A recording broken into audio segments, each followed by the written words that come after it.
Om Namo Bhagavate Vasudevaya. Om Om Namo Namo Bhagavate Bhagavate Vasudevaya. Vasudevaya. Om Ajnanatimirandhasya Jnananjanashalakaya Chakshurum Militam Yena Tasmai Shri Gurave Namaha. Shri Sri Chaitanya Manobhishtam Stapitam Yena Bhutale Swayam Rupa Kadamahyam Dadhati Swapadantikam.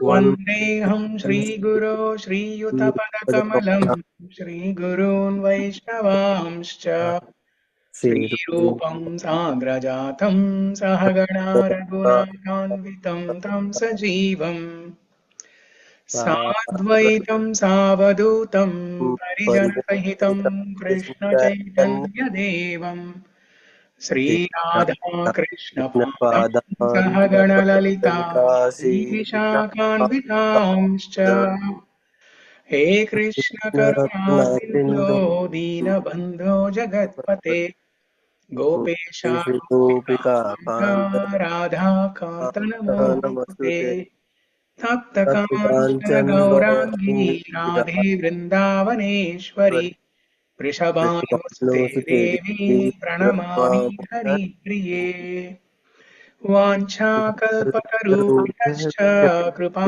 Sindhubhya eva cha Patitanam Pavanebhyo Vaishnavebhyo Namo Namaha Jai Shri Krishna Chaitanya Prabhu Nityananda Shri Advaita Gadadara Gadadara Srivasadi Srivasadi Gaura Gaura Bhakta Bhaktavrinda Vrinda. Hare Hare Krishna Hare Krishna, Hare Krishna Krishna, Krishna Krishna Krishna Krishna, Hare Hare Hare Hare Hare Rama Rama, Hare Hare Rama Rama, Rama Rama Rama, Rama Hare Hare Hare Hare.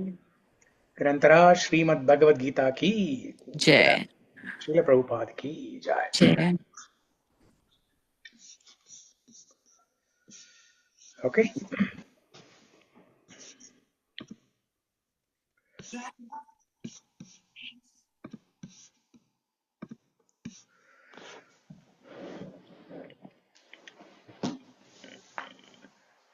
So the other day, in the evening call, Srimad Bhagavatam call, Annapurna asked a question.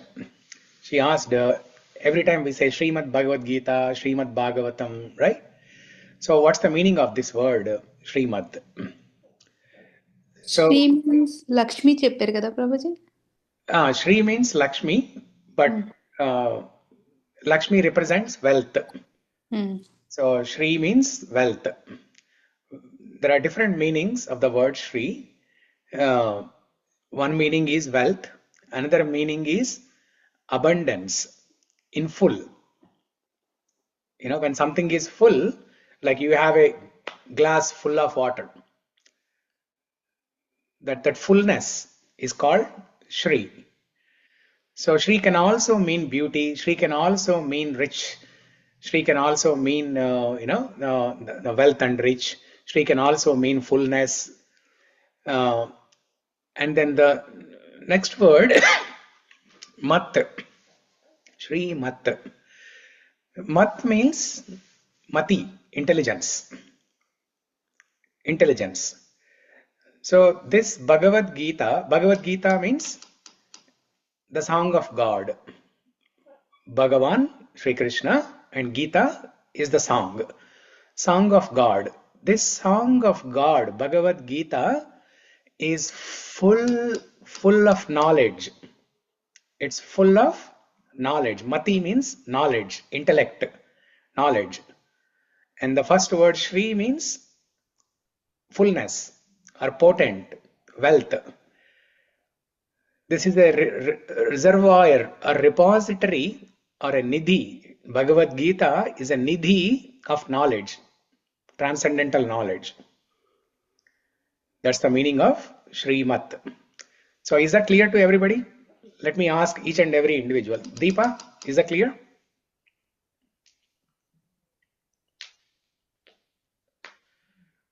Okay. Gayatri?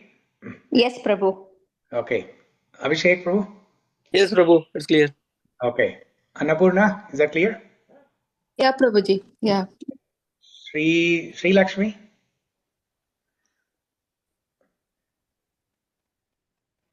Okay, so Yes, Prabhuji. yes, it's clear. Okay, so Sri Lakshmi. We're talking about you only, Sri Lakshmi. Sri means Sri Mahalakshmi. Praveen. Sorry, Prabhuji, I didn't follow in the beginning. I was just connecting it. Okay, so Annapurna will explain to you after that, after the class. Prabhuji, you only explain. So this word Srimat is similar to Srimati. For ladies, we say Srimati Annapurna, Srimati Sri Mahalakshmi, Srimati Gayatri, Srimati Deepa, like that, right? So Srimati, in general, people think that it is given with respect. But the actual meaning of Srimati is again the same thing. Just like Bhagavad Gita, Srimad has a meaning. Srimati means one who has good intellect. Mati is intellect, knowledge, intellect. Shri means fullness. So one who has a good intellect is Srimati. So between husband and wife is called Srimati. That means she has the good intellect. So the husbands better to listen to wives. So Srimati. Yeah. So if possible, you all can turn on the videos. I see only Prabhuji, Venugopal, Abhishek. we can think a stream. It is like a full of intelligence. All the shlokas, and if we read, we get intelligence will be increased like that, Prabhuji. Yeah, if we read Bhagavad Gita, our intelligence will increase. Correct. Okay. That's Thank another you, way to Prabhuji. interpret this. Yeah. Thank you, Prabhuji. Yeah. So Srimad Bhagavad Gita, Srimad Bhagavatam. If we read this, our intelligence will sharpen. Our mati will become better. Our mati will become sumati. So there are two words, right? Sumati and durmati. Sumati is good intellect. Durmati is bad intellect. When our intelligence is contaminated, when our intelligence is polluted by the ignorance in the material world, then we cannot make right decisions. So we need to sharpen our intelligence. We need to develop sumati. That is possible only by reading Bhagavad Gita, Srimad Bhagavad Gita and Srimad Bhagavatam. Also, this word Srimad is also used when we refer to gurus. For example, Radhanath Swami Maharaj. We always have to take the names of Maharajas or gurus with respect. So His Holiness Radhanath Swami Maharaj, that is one way of addressing him. Parama Puja Radhanath Swami Maharaj, that's another way. Srila Radhanath Swami Maharaj, Srila Srimat Radhanath Swami Maharaj. Just like Srimad Bhagavad Gita, Srimat Radhanath Swami Maharaj. Srila Srimat Radhanath Swami Maharaj. So here, the first word, Srila, it's actually Shrida. But in Sanskrit, there is a rule. In the Sanskrit grammar, Vyakarana, there is a rule. It's called Rala Beda. Rala Beda. Okay, Rala Beda. The rule name is called Rala Beda. That means Rala Abeda. Ra, La, the alphabets Ra and La, they can be used interchangeably. Ra can be replaced with La. La can be replaced with Ra. So it's actually Sri Da. Sorry. It's actually Sri Ra. The actual word is Sri Ra. In Sanskrit, Sri Ra is similar to Sri Da. Like Yashoda, we all heard Yashoda, right? Yashoda means one who gives yashas. Kirtida, one who gives kirti. Vasudha, one who gives, opulence. Vasu means opulence. The earth is called Vasudha. That means earth is the one that gives opulence, Vasudha. So like that, when you have the da suffix, when you have the alphabet, the dhatu, da in the end of any word, that means to give. So similarly, just like Yashoda, it can also be said as Yashora. Yashora, Yashoda, same meaning. One who gives yashas. But over a period of time, that Ra has been replaced with La because of the Rala Abeda. So Shri Ra has become Shri Da. Sorry, Shri Ra has become Shri La. So Srila Srimad Radhana Swam Maharaj. That means one who gives Shri, one who gives wealth to his disciples is Guru. In simple words, we also say Shri Guru. Shri Guru Charane Rati Aise Uttama Bhakti. Shri Guru Charane, at the lotus feet of the Guru who gives wealth to his disciples. Shri Guru. That means Srila Guru. That means Shri Ra Guru, which actually means Shri Da, one who gives.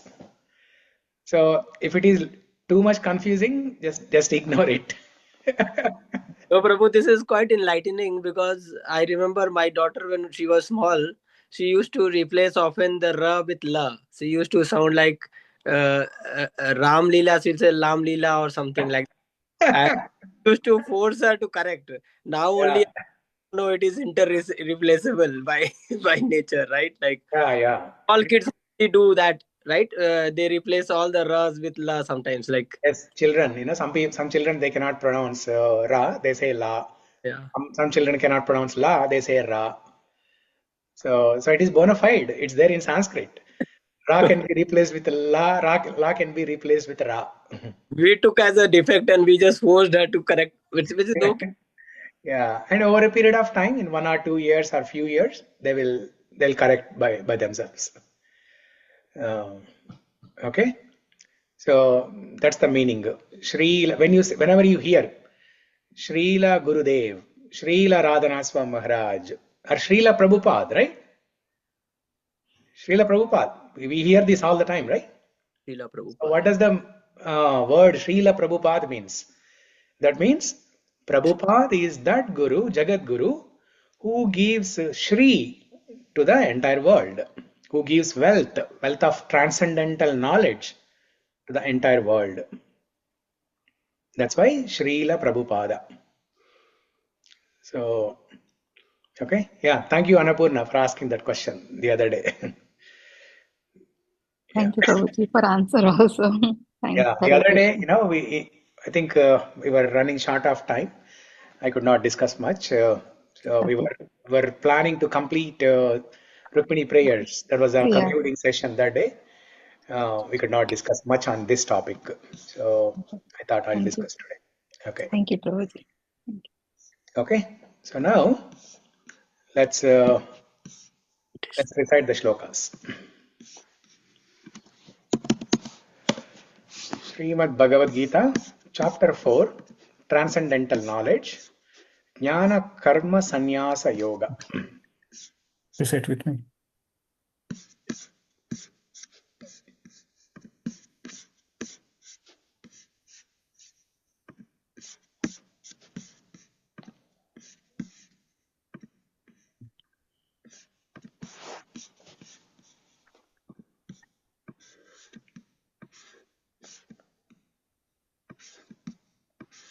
Shri Bhagavanuvacha Shri Bhagavanuvacha Imam Vivasvate Yogam Proktavanahamavvyayam Imam Vivasvate Yogam प्रोक्तवानहमव्ययम् व्ययम् वस्वान् मनवे प्राह मनुरिक्ष्वाकवे ब्रवीत् विवस्वान्मनुरिक्षाकविब्रवीत् एवं परम्परा प्राप्तम् इमं राजर्षयो विदुः एवं परम्परा प्राप्तम् सकाले नेह महता योगो नष्टा परन्तपा स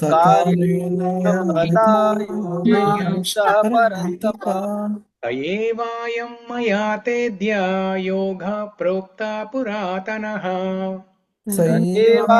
मया तेद्य योगः प्रोक्तपुरातनः भक्तोऽसि मे सखा चेति रहस्यं ह्येतदुत्तमम्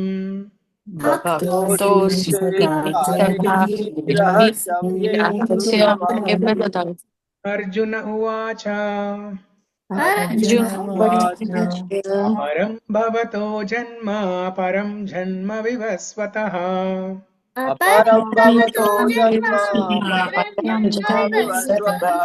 कथमेतद्विजानीयं त्वमादौ प्रोक्तवानिति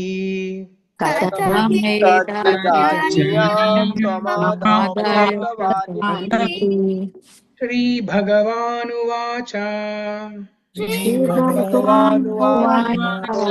बहूनि मे व्यतीतानि जन्मानि तव चार्जुन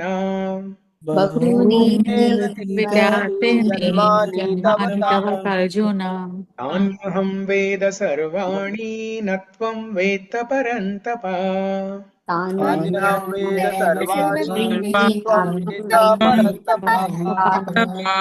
अजोऽपि सन्नव्ययात्मा भूतानाम् ईश्वरोऽपि सन्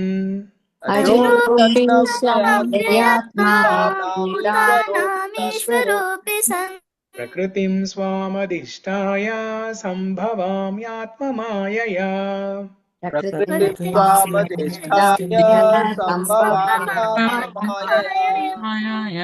यदा यदा हि धर्मस्य ग्लानिर्भवति भारत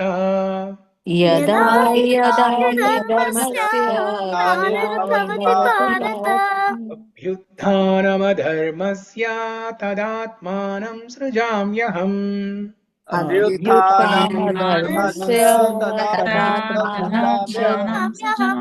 परित्राणाय साधूनां विनाशाय च दुष्कृताम्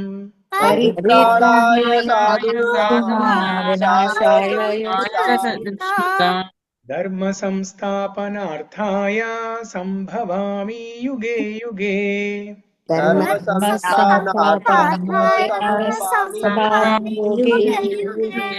जन्म कर्म च मे दिव्यम् एवं यो वेत्ति तत्त्वतः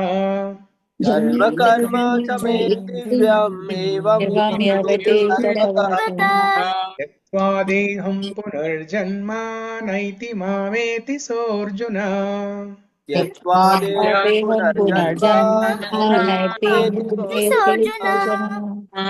रागभयक्रोधा मन्मया मामुपाश्रिताः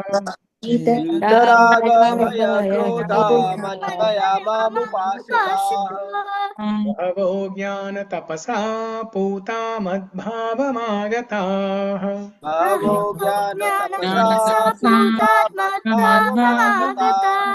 ये यथा मां प्रपद्यन्ते तांस्तथैव भजाम्यहम्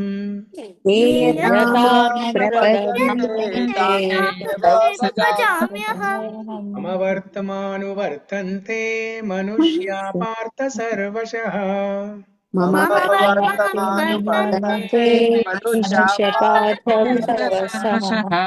काङ्क्षन्ता कर्मणां सिद्धिं यजन्ता इह देवताः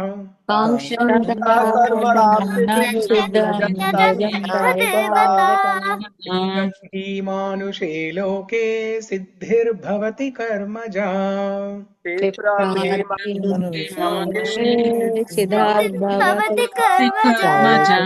चातुर्वर्ण्यं मया सृष्टं गुणकर्म विभागशः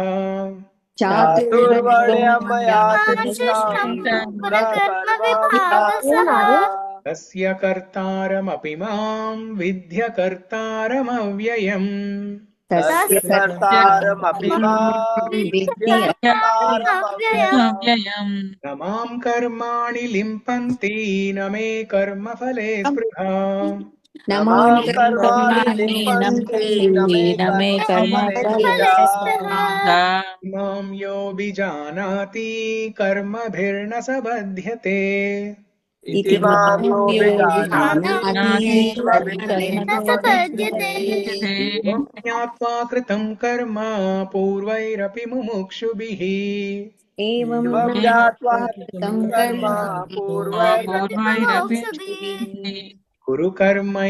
कुरु कर्मैव तस्मात् त्वं पूर्वतरं कृतम् कुरु कर्मैव तस्मात् त्वं पूर्वतरं कृतम् किं कर्मा किमकर्मेति कवयोऽप्यत्र मोहिताः किं कर्म किमकर्मेति कवयोऽप्यत्र मोहिताः ते कर्म प्रवक्ष्यामि यज्ञात्वा मोक्षसे शुभात् तत्ते कर्म प्रवक्ष्यामि यज्ञात्वा मोक्षसे शुभात् कर्मणो ह्यपि बोद्धव्यं च विकर्मणः कर्मणो ह्यपि बोद्धव्यं च विकर्मणः कर्मणश्च बोद्धव्यं गहना कर्मणो गतिः अकर्मणश्च बोद्धव्यं गहना कर्मणो गतिः कर्मण्यकर्म यः पश्येद् अकर्मणि च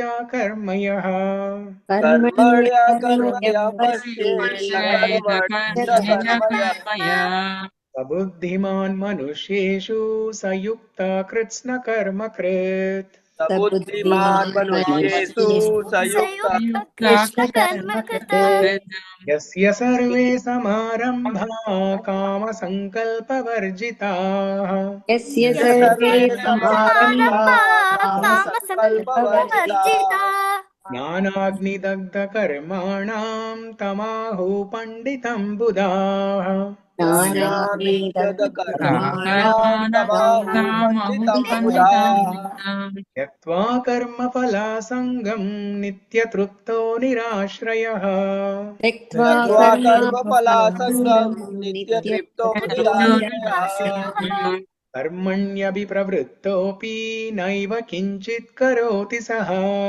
कर्मण्याभिप्रवृत्तोऽपि नैव किञ्चित् करोति सः निराशीर्यत चित्तात्मा त्यक्तसर्वपरिग्रहः निराशीर्यतचित्तात्मा त्यक्तसर्वपरिग्रहः शारीरं केवलं कर्म कुर्वन्नाप्नोति किल्बिषम् शारीरं केवलं कर्म कुर्वन्नाप्नोति किल्बिषम् यादृच्छालाभसन्तुष्टो द्वन्द्वातीतो विमत्सरः यादृच्छालाभसन्तुष्टो द्वन्द्वातीतो विमत्सरः समासिद्धौ असिद्धौ च कृत्वापि न निबध्यते समासिद्धौ च कृत्वापि न निबध्यते गतसङ्गस्य मुक्तस्य ज्ञानावस्थितचेतसा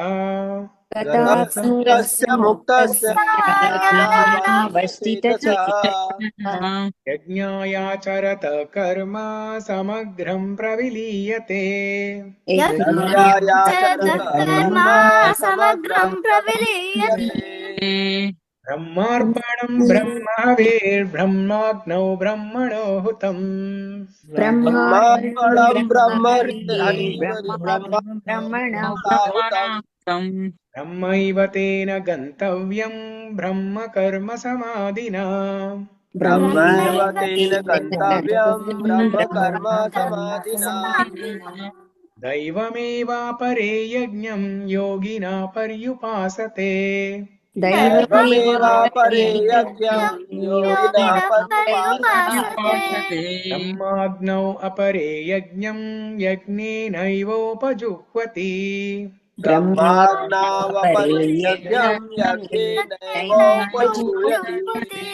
श्रोत्रानीन्द्रियाण्यन्ये संयमाग्निषु जुह्वति श्रोत्रादीनिन्द्रियाणि समयानि जुह्वति जुह्वति तादीन् विषयानन्या इन्द्रियाग्निषु जुह्वति शब्दादीन् विषयानन्य जुह्वति सर्वान् इन्द्रियकर्माणि प्राणकर्माणि चापरे सर्वाणीन्द्रियकर्माणि प्राणकर्माणि चापरे आत्मसंयम्य योगाग्नौ जुह्वति ज्ञानदीपिते आत्मसंयमयोगाग्नौ जुह्वति ज्ञानदीपिते द्रव्ययज्ञस्तपोयज्ञा योगयज्ञस्तथा परे द्रव्ययज्ञास्तपो यज्ञा योगयज्ञास्तथा परे स्वाध्यायज्ञानयज्ञश्च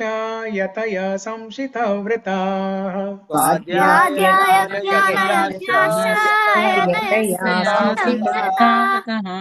अपाने जुह्वति प्राणं प्राणे पानं तथा परे अपाने जुह्वति प्राणं प्राणे पानं तथा परे प्राणापानगतिरुद्ध्वा प्राणायामपरायणाः प्राणापानगतिरुद्ध्वा प्राणायामपरायणाः अपरे नियताहाराः प्राणान् प्राणेषु जुह्वति प्राणान् प्राणेषु जुह्वति सर्वेऽप्येते यज्ञविदो यज्ञक्षपितकल्मषाः सर्वेऽप्येते यज्ञविदो यज्ञक्षपितकल्मषाः यज्ञशिष्टामृतभुजो यान्ति ब्रह्म सनातनम् यज्ञशिष्टामृतभुजो यान्ति ब्रह्म सनातनम् नायं लोकोऽस्त्ययज्ञस्य कुतोऽन्या कुरु सत्तमा नायं लोकोऽस्ति यज्ञस्य कुतोऽन्यः कुरु सत्तमा एवं बहुविधा यज्ञा वितता ब्रह्मणो मुखे एवं बहुविधा यज्ञा ब्रह्मणो मुखे कर्मजान् विद्दितान् सर्वान् एवं ज्ञात्वा विमोक्ष्यसे कर्मजान् विद्दितान् सर्वान् एवं ज्ञात्वा विमोक्ष्यसे श्रेयान् द्रव्यमयाद् यज्ञा ज्ञानयज्ञा परन्तपा श्रेयान् द्रव्यमयाद् यज्ञा ज्ञानयज्ञा परन्तपा सर्वं कर्माखिलं पार्थ ज्ञाने परिसमाप्यते सर्वं कर्माखिलं पार्थ ज्ञाने परिसमाप्यते तद्विद्धि प्रणिपातेन परिप्रश्नेन सेवया तद्विद्धि प्रणिपातेन परिप्रश्नेन सेवया उपदेक्ष्यन्ति ते ज्ञानं ज्ञानिनस्तत्त्वदर्शिनः उपदेक्ष्यन्ति ते ज्ञानं ज्ञानिनस्तत्त्वदर्शिनः यज्ञात्वा न पुनर्मोहम् एवं यास्यसि पाण्डव यज्ञात्वा न पुनर्मोहम् एवं यास्यसि पाण्डव येन भूतान्यशेषाणि द्रक्ष्यस्यात्मन्यथो मयि येन भूतान्यशेषाणि द्रक्ष्यस्यात्मन्यथो मयि अपि चेदसि पापेभ्यः सर्वेभ्यः पापकृत्तमः अपि चेदसि पापेभ्यः सर्वेभ्यः पापकृत्तमः सर्वं ज्ञानप्लवेनैव वृजिनं सन्तरिष्यसि सर्वं ज्ञानप्लवेनैव वृजिनं सन्तरिष्यसि यतैदांसि समिद्धोऽग्निर्भस्मसात् कुरुतेऽर्जुन यतैदांसि समिद्धोऽग्निर्भस्मसात् कुरुते अर्जुन ज्ञानाग्नि सर्वकर्माणि भस्मसात् कुरुते तथा ज्ञानाग्नि सर्वकर्माणि भस्मसात् कुरुते तथा हि ज्ञानेन सदृशं नहि ज्ञानेन सदृशं पवित्रमिह विद्यते गोधूम पिंडी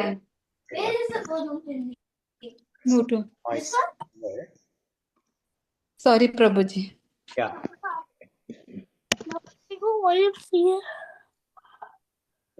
न हि ज्ञानेन सदृशं पवित्रम् इह विद्यते नहि ज्ञानेन ज्ञानेन सदृशं वक्त्रमिह विद्यते विद्यते तत्स्वयं योगसंसिद्धा कालेनात्मनि विन्दति तत्स्वयं योगसंसिद्धः कालेनात्मनि कालेनात्मनि विन्दति विन्दति श्रद्धवान् लभते ज्ञानं तत्परा संयतेन्द्रियः श्रद्धावल्लभते ज्ञानं तत्परा संयतेन्द्रियः ज्ञानं लब्ध्वा परां शान्तिम् अचिरेणाधिगच्छति ज्ञानं लब्ध्वा परां शान्तिम् शान्तिम् अचिरेणाधिगच्छति अज्ञश्च श्रद्ददानश्च संशयात्मा विनश्यति अज्ञश्चाश्रद्धदानश्च संशयात्मा विनश्यति नायं लोकोऽस्ति न परो न सुखं संशयात्मनः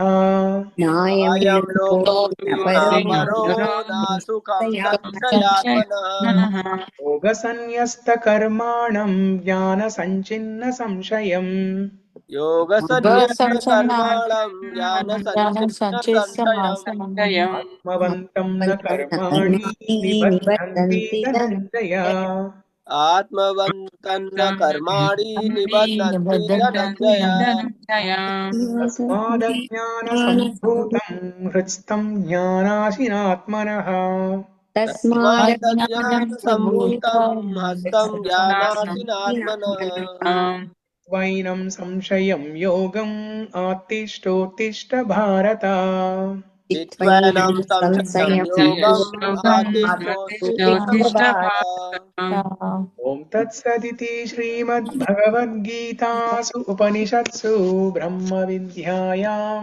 योगशास्त्रे श्रीकृष्णार्जुनसंवादे ज्ञानकर्मसन्न्यासयोगो नाम चतुर्थोऽध्यायः. Okay.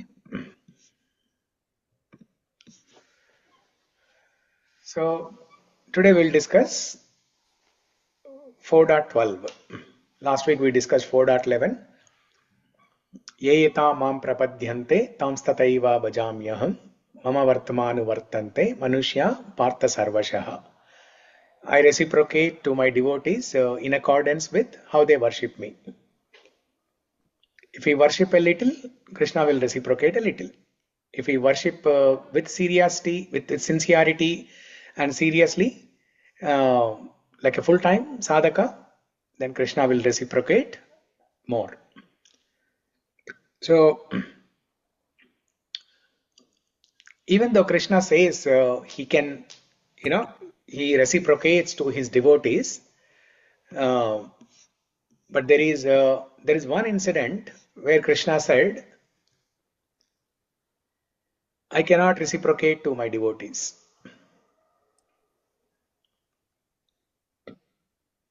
I cannot reciprocate to my devotees. So Krishna said this to gopis. When gopis, they left their place, their homes in the middle of the night, not thinking about any societal restrictions or regulations. So Krishna, he said, I cannot reciprocate to you all. O gopis, you have done what nobody else has done and nobody would ever do in the future. So I cannot reciprocate by giving anything to you. So I think the shloka is Nirapeksham munim shantam nirvairam samadarshinaha.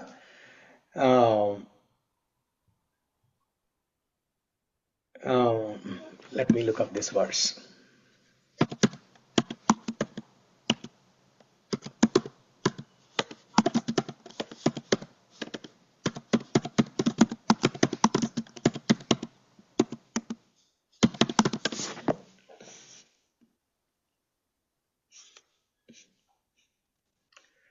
Nirapeksham munim shantam nirvairam samadarshinaha anuvrajamyaham nityam puya ityangi renubihi. No, not this one. This one here Krishna says I take the dust of lotus feet of my devotees. Okay, so this is another thing that is also related to this topic of reciprocation, Krishna's reciprocation towards his devotees. Generally, devotees, we want to take the dust of the lotus feet of Krishna. But here in this shloka, Krishna is saying, I want to take the dust of the lotus feet of my devotees. So this was mentioned by Krishna to Durvasa Muni. Prabhuji, you are not sharing the screen. If you're trying to show something. Okay, let me share. Thank you.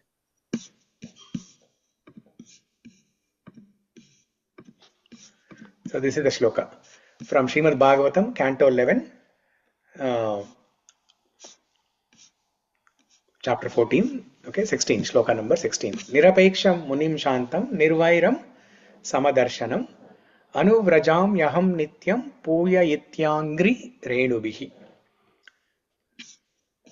When with the dust of my devotees' lotus feet, I desire to purify the material worlds which are situated within me. Thus, I always follow the footsteps of my pure devotees, who are free from all personal desire, wrapped in thought of my pastimes, peaceful without any feelings of enmity, and of equal disposition everywhere. So, the devotees aspire to walk in the footsteps of Krishna, whereas here Krishna is saying, I always follow the footsteps of my pure devotees. So Sakshi Gopal, the story of Sakshi Gopal is a classic example where the deity of Gopal walked in the footsteps of the devotee, the Brahmana. And here Krishna is saying two things here. One is, I always follow the footsteps of my pure devotees. And the second thing is, I take the dust of their lotus feet to purify myself. Krishna is saying this. Krishna is pure. Krishna is pavitra. So when we do achaman in any puja, we start chanting some mantras. Om pavitra pavitro va sarva vastita sa bhahyantarasthi shuddhi. So we try to clean externally and internally by chanting this mantra. And this is all done, this process of cleansing is all done by taking the name of Vishnu, that is Pavitra. He is all pure. Krishna, Vishnu is all pure. But he is saying, I want to take the dust of the lotus feet of my devotees to purify myself. Anuvrajam yaham nityam puya Prabhuji, a renubi. question. Yeah. And when you say pure devotee and pure God, then in there the opulences will be different. That are the pure devotees are realized souls. And when we say of God, it's pure, then it is opulences, right, Prabhuji? When we say of the devotee, what does the pure devotee means? Pure in which aspects, Prabhuji? Can you please tell us? No, I didn't understand your question. What is that? Pure devotee, you're saying, right, Prabhuji? Yeah. And Krishna will follow the steps of the pure devotees, and he himself is a pure. Yeah. So both the pure, what is the difference, Prabhuji? Means how aspects means. Yeah, I mean, see, Krishna doesn't need any purification. Krishna is already pure. Okay? But he's saying that in order to reciprocate to his devotees, he's saying that I want to take the dust of my devotees. I mean, does he actually take it? No, it's not needed. It's not needed. But he still does that, even though he is not obligated and he is not required, but still he does that. For example, Sudama Leela. In Sudama Leela, Krishna washed the feet of the Brahmana, the Sudama, and then he sprinkled the water on his head. And also in Rukmini Leela, when the Brahmana goes to Krishna in Dwaraka and gives the letter, Krishna washes the feet of the Brahmana, sprinkles the water on his head. Even Yudhishthir connotation. Yudhishthira also. Yeah. Yeah. So Prabhuji, like means I was asking, like his opulences are like, because of his opulences, he's pure, nobody can touch it. And when we say of the pure devotee, so in which aspects they are pure, Prabhuji? They are realized soul, okay. But how we can understand what kind of purity devotee has? So devotees, when they are pure, means they don't have any None. attachment to the material world. They don't have any anarthas, kama, krodha, lobha, mada, moha, matsarya. Uh, they are completely, their mind is completely fixed on Krishna always. Okay. Yeah, Okay, got it, Prabhuji. Thank you, Prabhuji. yeah. Mm. Sir, what is the sloka number, Prabhuji? I forgot. 11.14.16. Thank you. Yeah. Mm. Prabhu, I have one question. Yes. With respect to the pure devotee, so you are saying their mind is fixed on the lotus feet of Krishna all the time, right? Yeah. So don't they even get another thought at any time?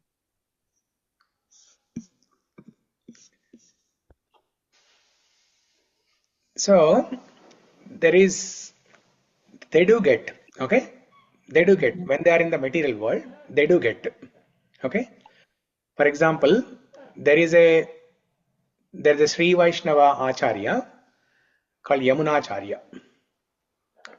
Yamunacharya writes in one of his commentary, and Prabhupada mentions that in the purport, in one of the purports in Bhagavad Gita. So Yamunacharya, so this is a verse, I think in chapter 5, I believe, in Bhagavad Gita. The topic is about sense gratification. So Prabhupada writes about sense gratification, and especially about the lust, the kama. Okay? And Prabhupada writes a reference to Yamunacharya's statement saying that Yamunacharya, when I get any thought, when I think of this sense gratification, especially kama, lust, I spit at it. Yamunacharya writes, the moment I get this thought of sense gratification, I spit at this thought. The thoughts come. Okay? And Yamunacharya is a pure devotee. He's a pure devotee of Ranganath, coming in Sri Vaishnava Sampradaya. So even exalted devotees, pure devotees like Yamunacharya, they are saying that they get thoughts like that. It's not like they get thoughts all the time, right? Even once in a while they get a thought like that. Once in a while means once in 10 years, some due to some reason they get it, and I'll also explain why they get those thoughts. But they are not disturbed by those thoughts. They are not disturbed. They don't contemplate on those thoughts. The difference between pure devotees and us is when a thought comes to our mind, we get disturbed, we contemplate on that, and then the contemplation turns into a desire turns into lust, and lust turns into greed, and so on, and then the fall down. If the lust is not fulfilled, then anger, and from anger, from anger, delusion, from delusion, loss of memory, from loss of memory, loss of intelligence, and then fall down. In second chapter, we discussed these shlokas, right? Yeah. It all starts with contemplation. Towards the end of second chapter, 2.65 and 66, I think. Dhyayato vishayan pumsaha sangasteshu pajayate sangat sanjayate kama kamat krodho bijayate. That is one verse. The next verse, krodhat bhavati sammoha sammohat smriti vibhramaha smriti vibhramshat buddhinasho buddhinashat pranashyati. So this is the 8-step process of fall down. Krishna explains how a person falls down step by step. And what is the first step? Contemplation. Contemplation, dhyayato, contemplation. So whenever a thought comes, a negative thought, a bad thought comes, if we contemplate on that, if we dwell on that, if we meditate on that thought, then you will very likely, you will act on that. Whereas pure devotees, they also get thoughts, they become aware of the thoughts, but they simply ignore it. Yamunacharya says, I spit on that thought. So let me try to find this shloka from Bhagavad Gita.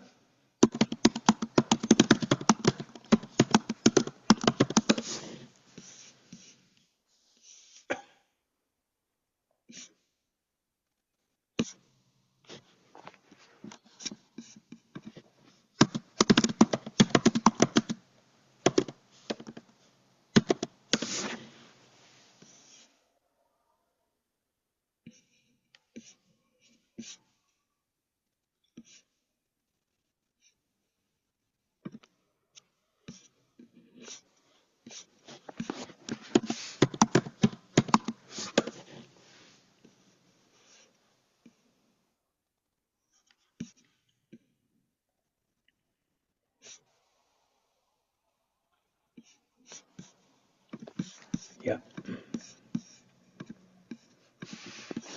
So this is the one. Therefore, by the practice of Bhakti Yoga, one should give up his lusty desires as explained by Sri Yamunacharya. And then there is a shloka. This is not from Bhagavad Gita. The shloka is not from Bhagavad Gita. So here it says, when one in Krishna conscious, he gets more and more happiness by discharging duties for Krishna. Such a person spits on sense gratification, especially that of sexual enjoyment. An experienced advanced devotee is no longer interested in sex life. The strong desire for sex can be subdued only by advancement in Krishna consciousness. So, yeah, Prabhupada quotes this in one commentary in Bhagavad Gita. So this is an article here, marriage and celibacy. Okay. So yeah, they do get thoughts occasionally, and the reason why they get these thoughts is, let's say somebody is serving them.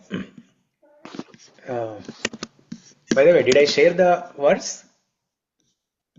Did I share my screen when I was showing that verse? No, Yes, Prabhuji. Yes, yes, Prabhu. yes. Yes. I showed the verse, right? Yes. Yes. Yeah. So I showed, and then I don't see the stop share screen. Maybe I clicked on stop share already. Okay. So the reason why even pure devotees, gurus, they get thoughts occasionally is if they happen to eat food prepared by an unclean person, not a pure person. Generally, the sannyasis, they cook by themselves and eat. If that is not possible, they always have a fixed servant, his disciple, Shishya, who cooks for them. So there was once a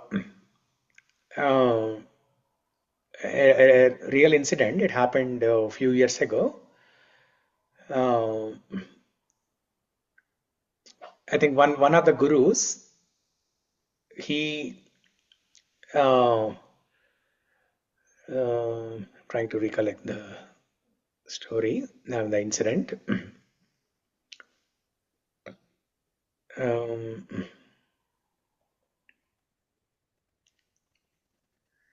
So basically the story, I'm not able to remember a few details, but it is something like this. So in one of the festivals, a guru was eating food, And then after that,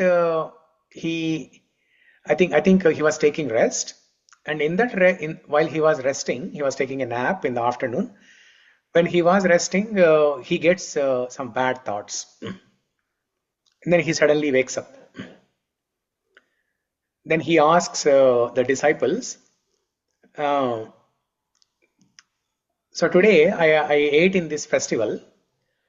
Go and find who sponsored the feast today in the festival. So they go and inquire and find out the person who sponsored the feast that day in the festival. And the disciples come and tell him that the feast was sponsored by a prostitute. And then that consciousness, she just gave money. She just gave money. And with that money, the devotees, they bought some groceries and all of that stuff, and then they cooked. And then when this guru ate, he got some bad thoughts. So the food, the anna that we eat, it has a greater impact on our consciousness. Prabhuji, one more story I want to add. Mahatma Gandhi had written. So he went to jail, and then he ate that continuously 3 days. He got dream that he killed his mother. Yeah. Then he called the who cooked for me. Then a person who's in jail who actually killed his mother had cooked. So yeah. Oh, okay. So somebody who killed his mother, he got. I mean, he cooked the food. Yeah, and he got the dream like that. Yeah. See, it's so powerful. The food that you are what you eat, as they say in English. You are what you eat. So we have to be very careful in what we are eating. Because the living entities subsist on food grains. We read this in chapter 3. That means our body, mind and soul survives on food grains. So we have to be very careful. So at home, it is the best practice is to always chant Hare Krishna Maha Mantra or some shlokas. Or if you are not able to chant, you play some recording, you play some YouTube lecture, YouTube kirtan. You can play Hare Krishna Maha Mantra from YouTube, and then while listening to that, you can cook food. So the food when it is offered to when it is prepared with good consciousness, offered to Krishna as bhoga and accepted as prasad, that can make people devotees. That's what Prabhupada did, right? All he was doing is, in the beginning days, people were not interested in his lectures. They could not even understand Prabhupada's English, Bengali accent English. So they were not, the initial days, whoever were transformed and became devotees in New York, they did not become devotees hearing to Prabhupada's philosophy. They became devotees by eating the food prepared by Prabhupada and by the love and compassion showed by Prabhupada. Prabhupada used to personally cook for these people. And when a pure devotee like Prabhupada, he puts his consciousness into the food, and that food is eaten by hippies, why can't they become devotees? Very easy. So like that, the consciousness is very impacted by the food that we eat. So, Prabhu, in the other example you gave, right? Like the cooking part is understand. Like I can understand, like we can control, Yeah. but the donations and all, right? They come from so many places, and I don't know who getting their consciousness, right? And most of the time, it's like if the wealthy people are, they always. So how to like think of that, and should we control on taking donations for spiritual activities from them? Yeah. So the donations have to come, and we have to accept the donations, because we need to give a chance to these people to get some sukriti, right? Otherwise, they will never get sukriti.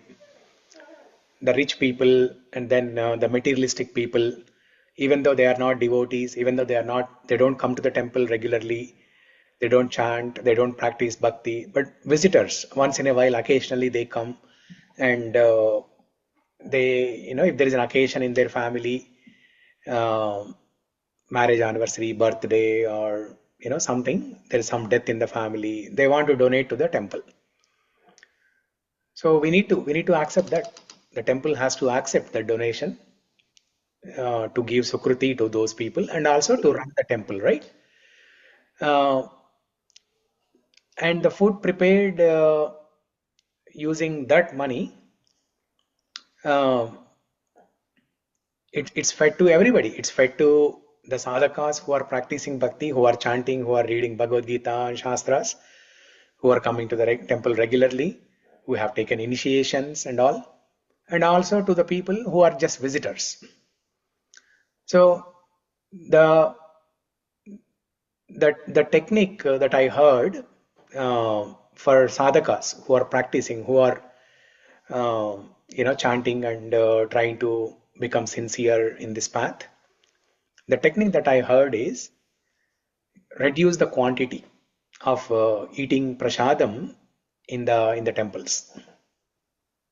So generally, when we go to temple, right? Yes, prasadam is served, full anna prasada is served, rice, dal, chapati, sabji, everything is served. So we ate it like a full meals. So the technique that I heard is just eat a little, just one morsel, one bite. That way you are honoring the prasad. At the same time, the consciousness is not so polluted when you increase large quantity.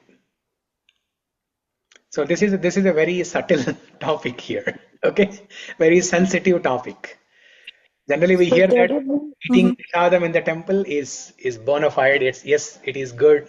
Eat as much as you can, right? But at the same time, so when this was actually told by Amarendra Prabhu when he was visiting here recently. We had a private class with him, about 20-30 people in the temple, and then so somebody asked a question like this, and this is what Prabhuji said: you reduce your quantity. If you cannot avoid eating at home, eating at the temple, reduce the quantity. That's why Prabhuji, if you see Amarendra Prabhu, he never eats anywhere, not even in the temple, not even at anybody's home, except the food prepared by his wife. Even when devotees want to invite him to his home, their home, he may come, but he will not eat. And then Radhesham Prabhu, a classic example. Radhesham Prabhu, he does not eat food prepared by anybody. He always has a personal assistant. He cooks for Radhesham Prabhu. And the way, if you see the way Radhesham Prabhu eats, he has a small plate of this size, like a palm size. Okay? Plate made of brass, the metal brass. And then he sits on the floor and he eats mostly khichdi. Almost every day it's like khichdi only. Prepared by his servant. He has been cooking for Prabhuji for so many years, and wherever Radhesham Prabhu travels, this assistant also travels along with him. And he eats only in that small plate, small quantity, so that his tummy is not very full, and he is very active. It takes less energy to digest that food. He has more energy for sadhana and seva. So yeah, we have to we have to practice like that. We I have to have a practice question. austerities like that. Yes. Mhm. So the food that is prepared in the temple is doesn't it's prepared with pure mind, and whoever's preparing it, it's prepared for with the intention to potentially convert people into devotees who are not, right? Yeah. Doesn't that purify, and that consciousness goes in the food? But so isn't it good to eat more quantity to get that consciousness? Well, that is the idea, right, of Yeah, prasadam. exactly. That's why I said it's a sensitive topic. This is what we generally hear, right? Yes, the consciousness, in the temple, whoever is cooking, They I wish we had all Maharajas, all sadhus, all sannyasis cook in the kitchen, right? But that's Right, not practical. We cannot right, expect Radhanaswam Maharaj or Harilas right. Maharaj to Hmm. cook in the temple all the time. So there are different people who cut vegetables, different levels of people who cook. Uh, so we don't have pure devotees to cook food in the temple. So Prabhuji, we offer whatever, also, Prabhuji. After cooking, we offer to God, so it will be yes, purified. yeah, Correct. Yeah. we Wouldn't do. it be purified when we are offering it to the Lord and then we are eating it? So again, the process of offering also matters, right? Oh, yes. The Okay. process of offering, how you are offering. Most of the times we see, especially when there is a large scale cooking in the temples, right?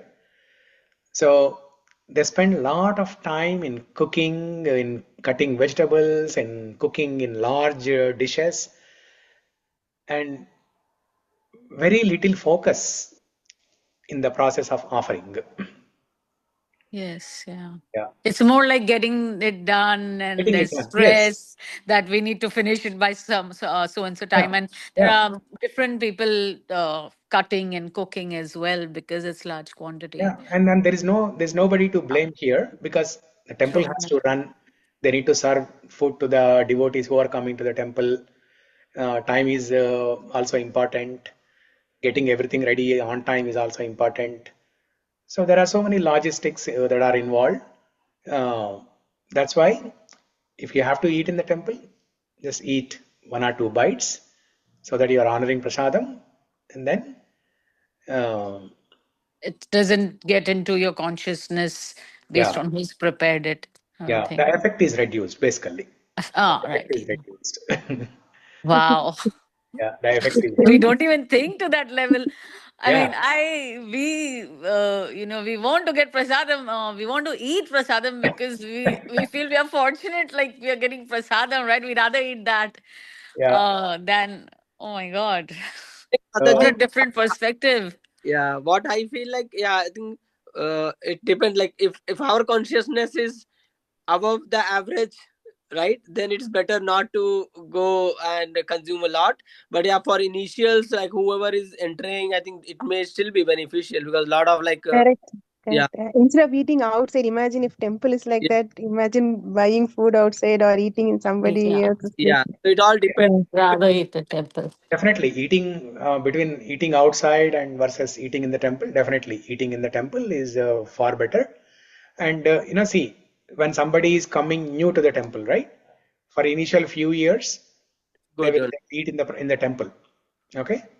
And at that time, they don't even have this knowledge. What we discussed now, they don't have this knowledge. So it's okay. For them, it's okay. But as sadhakas, like all of us, as we are getting serious, practicing Krishna consciousness sincerely, we have to keep this in mind. And Prabhuji, like even say I am working in some company, I get paid, and with that money, I am like taking care of myself and family. We are cooking at home. Yeah. Uh, so does that also, like, will that earned money still be like a bona fide money for spiritual purposes, or because it's coming from some say corrupt corporate, and will it impact?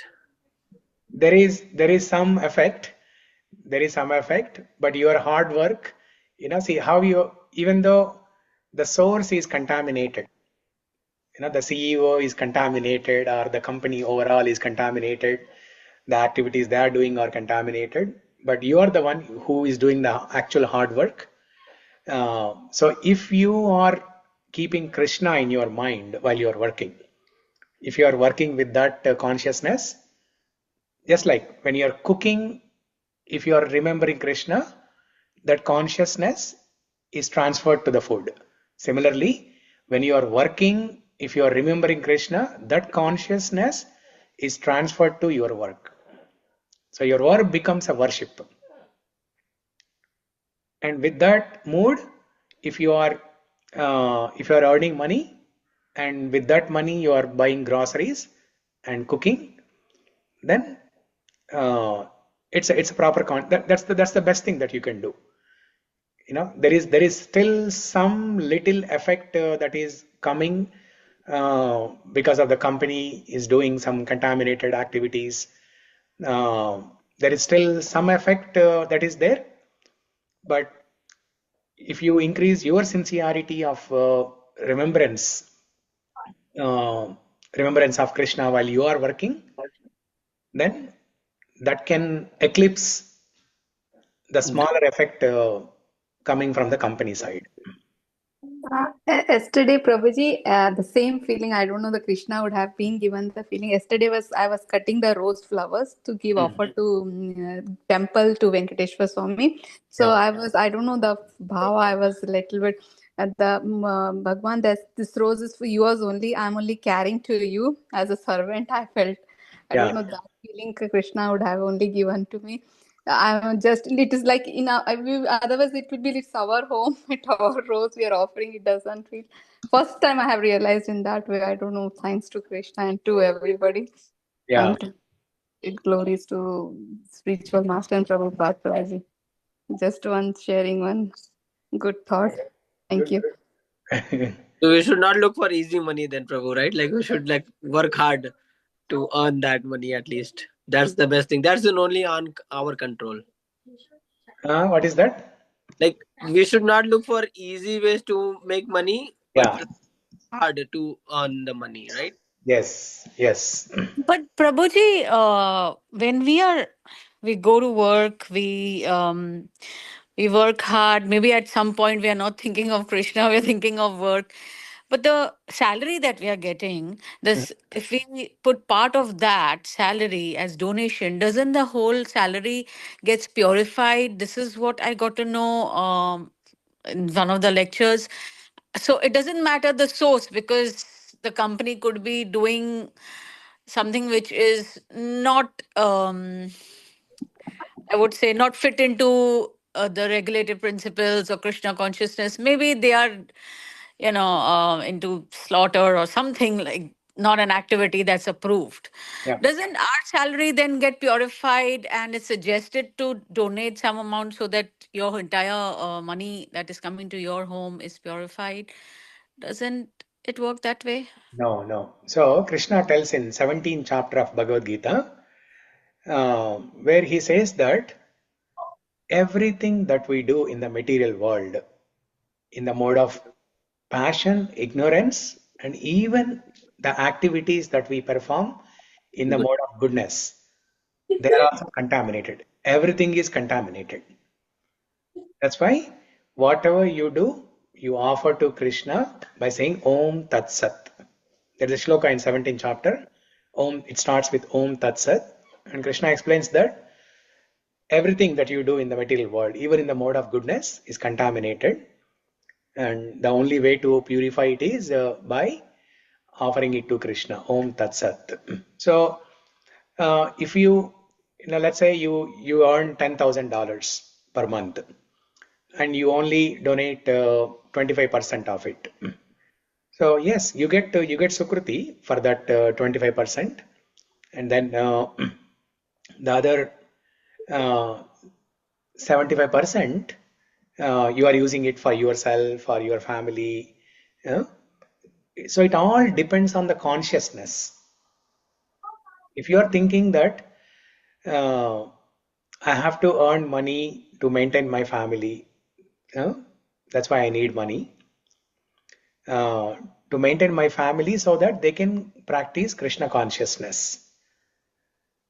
So if we work with that consciousness, and if we utilize the money in that consciousness, yes, it is that's the best thing that we can do. Still, it is not very pure, but it is better than not doing it that way. So even that feeling, right? That feeling that I want to utilize this money to maintain my body, my family, so that all of us can practice Krishna consciousness. Even the thought is not pure, right? We have that thought, There but is it's not still a pure some. thought. It's not a pure thought. Right. We are Because there's some sadhakas. They're selfishness in practicing. that. They're practicing. Okay. So in the Plus, practicing to stage, be this is What what is we the can. best way to what is the best way to think and process such thoughts and doings? No, in the beginning, this is what we can do. We can do.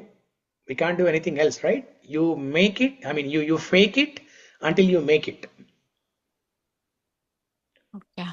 You fake it that you are pure until you become pure. Okay. So this is what we can do. We cannot do anything else. We are trying to become pure, but until you become pure, you fake it that you are pure. So by offering 25% of the money to temple or to spiritual activities, let's think that it's purified. Okay. Yeah, Krishna is bhavagrahi janardana. Okay, so if you offer with your sincerity, the 25% of your salary, if you offer with sincerity, Krishna will accept that and he will reciprocate accordingly. But if you offer just as a formality, oh, every month I have to offer 25%, then Krishna will reciprocate according to your mood. Yeah.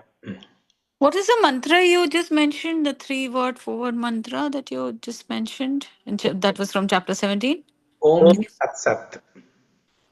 Om Tat Sat. Om Tat Sat. Okay. Thank you. Thank you. Om Tat Sat. Om Tat Sat. Sarvam Sri Krishna Arpanamastu. And Kayena Vacha Manasendriyerva Buddhyatmana va Prakrute Svabhavat Karomi Yatyai Sakalam Parasmai Narayanaeti Samarpayami Sarvam Sri Krishna Arpanamastu. You can say like that. Anything that you do. Okay, let's say you are finishing your office work. Okay, 6 o'clock in the evening. You are sending your last email or message, and then you are going to log off. You say this mantra, Om Tat Sat, Sarvam Sri Krishna Arpanamastu. Simple, very easy to say. There is a longer version of the mantra, Kayena Vacha Manasendriyerva. But if you can't do that every day, just simply say Om Tat Sat, Sarvam Sri Krishna Arpanamastu. And where is this? You said it's in chapter 17 in Chapter the 17. Bhagavad Gita. Yeah, I'll show you that. Yes, please.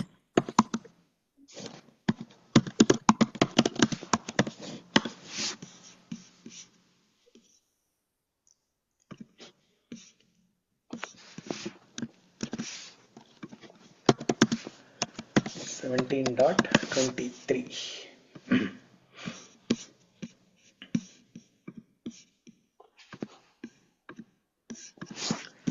So this is Bhagavad Gita, chapter 17, divisions of faith. Om Tat Saditi Nirdesho Brahmanas Trivida Smritaha Brahmanas Tena Vedascha Yajñascha Vihita Pura. From the beginning of creation, the 3 words Om Tat Sat were used to indicate the supreme absolute truth. These 3 symbolic representations were used by Brahmanas while chanting the hymns of the Vedas and during sacrifices for the satisfaction of the Supreme. Okay, so here in the purport or maybe the next verse, it is explained that everything that you do is contaminated in the three modes.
It has been explained penance, sacrifice, charity, food into three categories. The mode of but whether the first class, second class, or third class, they are all conditioned. Look at here. It has been explained that this is the same shloka actually, 23rd Om Tat Sat shloka purport. It has been explained that penance, sacrifice, charity, and foods are divided into three categories: the mode of goodness, passion, and ignorance. But whether the first class, second class, or third class, they are all conditioned, contaminated by the material modes of nature. When they are aimed at the Supreme, Om Tat Sat, the Supreme Personality of Godhead, the Eternal, they become means for spiritual elevation. So basically, everything that we do, they are contaminated. Even in the mode of goodness, if we do something, that is also contaminated. The only way to purify that is by offering it to Krishna. Om Tat Sat Sarvam Shri Krishna Arpanamatsu. Okay? Prabhuji, one more question. Yes. Only pure devotees will go back to Godhead, or normal devotees also go back to Godhead? Yeah, only pure devotees. Yeah, it's not like a flight. It's not like a flight where people who are in the first class, business class, or economy class, they all go to the destination. It's not like that. Only pure devotees will go to spiritual world. And when we take shelter of pure devotees, we will also we'll also become pure, and then we'll go to spiritual world. Yeah. So oftentimes you also hear this, right? If you practice Krishna consciousness sincerely, if you practice bhakti sincerely, if you become a pure devotee, you will liberate not only yourself, but 7 generations before and after. Now this is where your question comes into play. That is one person in the family, in the whole family. Let's say there are 7 generations before and after. Let's say there are about 200 or 1000 people in that whole lineage. If Venugopal practices Krishna consciousness sincerely, will all the 1000 people get liberation? No. They get some sukruti, but they don't get liberation automatically. I was about to ask that only, Prabhuji. If my grandfather had done, then I am already having the ticket. It's nothing like that, right? Yeah, no. We get some sukruti. If the family members are pious, we get some sukruti, but we have to put our own effort, and we have to become sincere and pure. Yeah, these, you'll always hear these kind of statements. Eat prasadam and you'll become perfect. You practice bhakti, 7 generations before and after will be liberated. These statements are to encourage devotees to intensify their sadhana. Yeah, Prabhuji, tell the holy name once and you will be liberated like that. And all. Chant and be happy. Yeah. But do we see that happening? We have been chanting for so many years. So this The more we do, the more we understand. We are so far. yeah, yeah. The more you get into it, the more you become aware that you are so far. Yeah. And we should not be discouraged. As we get these insider secrets, right? We should not be discouraged. We are happier than before, Prabhu, for sure. Uh, I am happier than before. yeah, we are all happier than before. Yeah, At 3 years. least there's progress. Yeah. Then what we, like you're saying, sorry, Abhishek Prabhuji, at least we have progress. Like where I mean, I personally was not chanting at all or chanting lower rounds or even eating what's not supposed to be eaten, but there is progress. Yeah. It is, for a moment, I felt like, oh my God, honestly, I felt discouraged. I was like, wow, bhakti is really difficult. And Yeah. if you're saying only pure devotees go, then, you feel that, do I have any chance to be a pure devotee in this day and age, in this lifetime, and with responsibilities? Is that even possible? Yeah. So, But yeah, yeah, but it there's is progress. possible. Prabhupada says it is possible to go back to spiritual world in one life, but given the conditions of this Kali Yuga, we are living in America, we are doing bhakti only part time, so it is little difficult to go back to spiritual world in this lifetime. But at least, as you said, we are progressing. We are progressing. That is the key. That's the key. It's a gradual progress. It's a gradual progress, and Krishna consciousness is an experience of multiple lifetimes. It may or may not happen in this lifetime, and we should not be discouraged. And this will carry, right? This will carry, yeah. Whatever you do now, this will carry forward to the next life. True, but what is the guarantee, if 30% is practiced this lifetime, and if you make it like a gradual process, then even in the next lifetime, there is again a chance of fall down, right? It is not guaranteed in gradual process. No. If you do 30% in this life, it is guaranteed that in the next life, added more. given a birth in a devotee family, so that you will start from 31%. Like But in there is school, still we, a chance, we like, grow.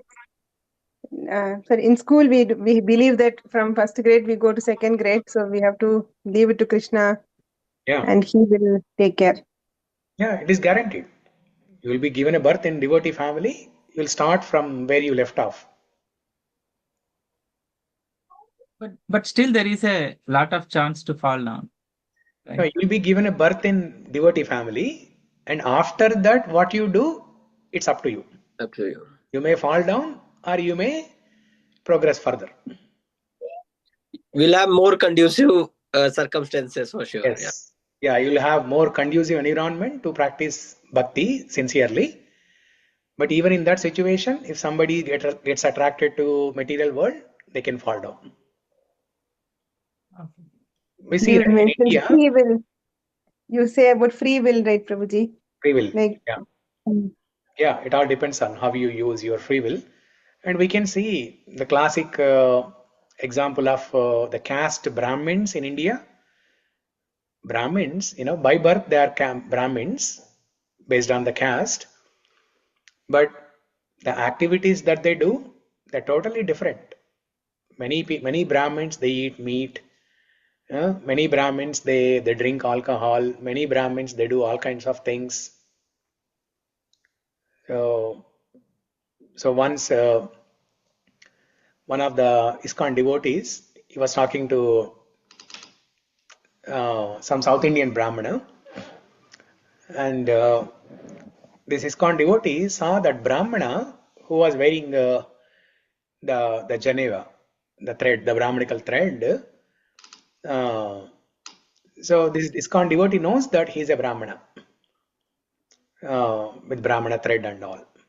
But one day he saw him eating meat. This ISKCON devotee saw him eating meat.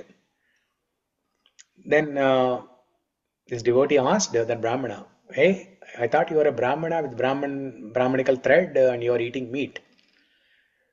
Then this Brahmana said, no, I don't eat meat while I'm wearing Brahman thread. So when I'm eating meat, I take out the Brahmin thread, I hang it to the hanger and then eat, and then I wash my hands and then wear the Brahmin thread again. So so this is how people do. So that's why even if you are given a birth in a good family, there is a chance for fall down if we are not careful. Yeah. So we have to choose our association wisely.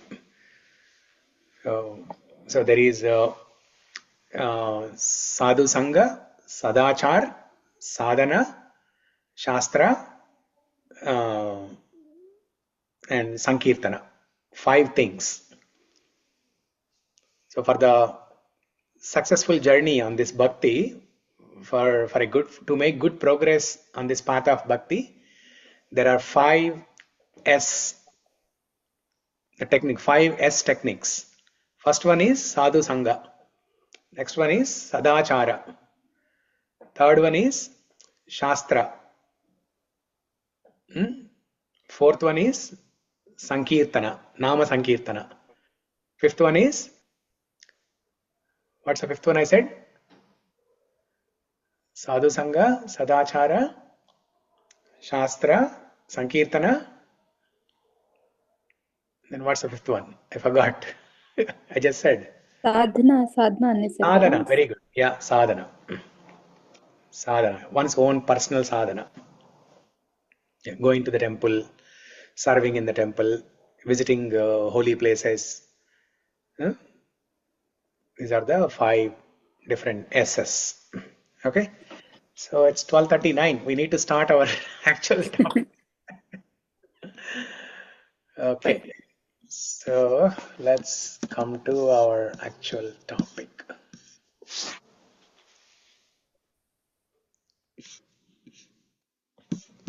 Yeah, so I wanted to show you all this shloka, right, where Krishna said, I am unable to reciprocate to gopis. So this is the shloka. Srimad Bhagavatam, Canto 10, Chapter 32.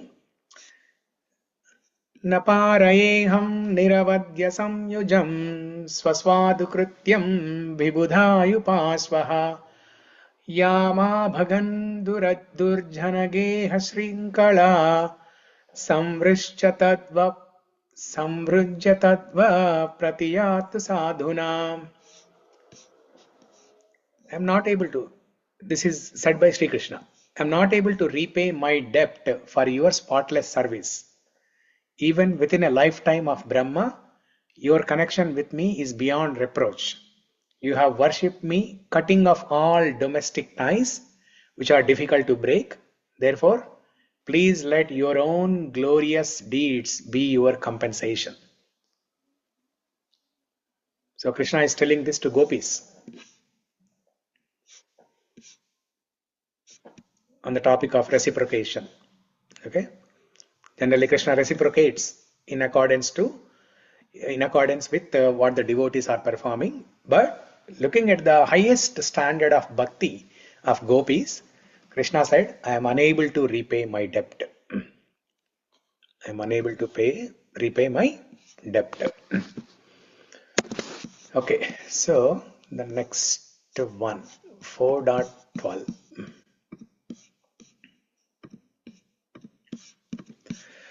kāṅkṣantaḥ karmaṇāṁ siddhiṁ yajanta iha devatāḥ. Yeah, you can repeat.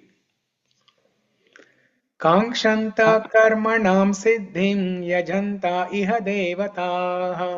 kāṅkṣantaḥ karmaṇāṁ siddhiṁ yajanta iha devatāḥ. kṣipraṁ hi mānuṣe loke siddhir bhavati karmaja.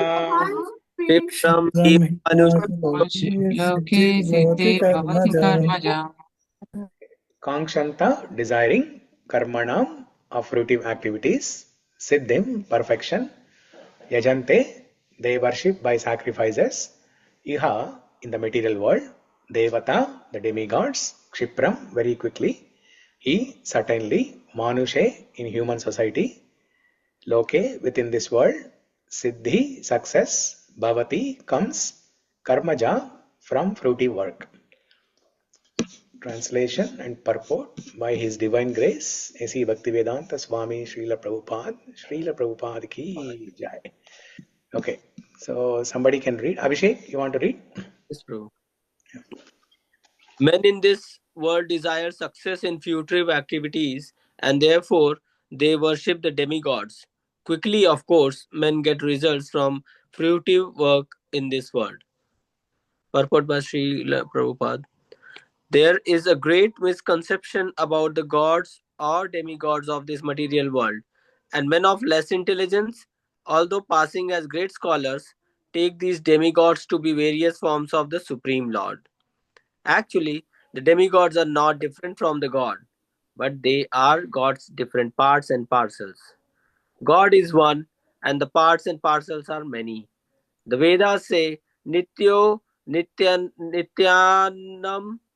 God is one, Ishvara Parama Krishna. The Supreme God is one, Krishna, and the demigods are delegated with powers to manage this material world. These demigods are all living entities, Nityanam, with different grades of material power.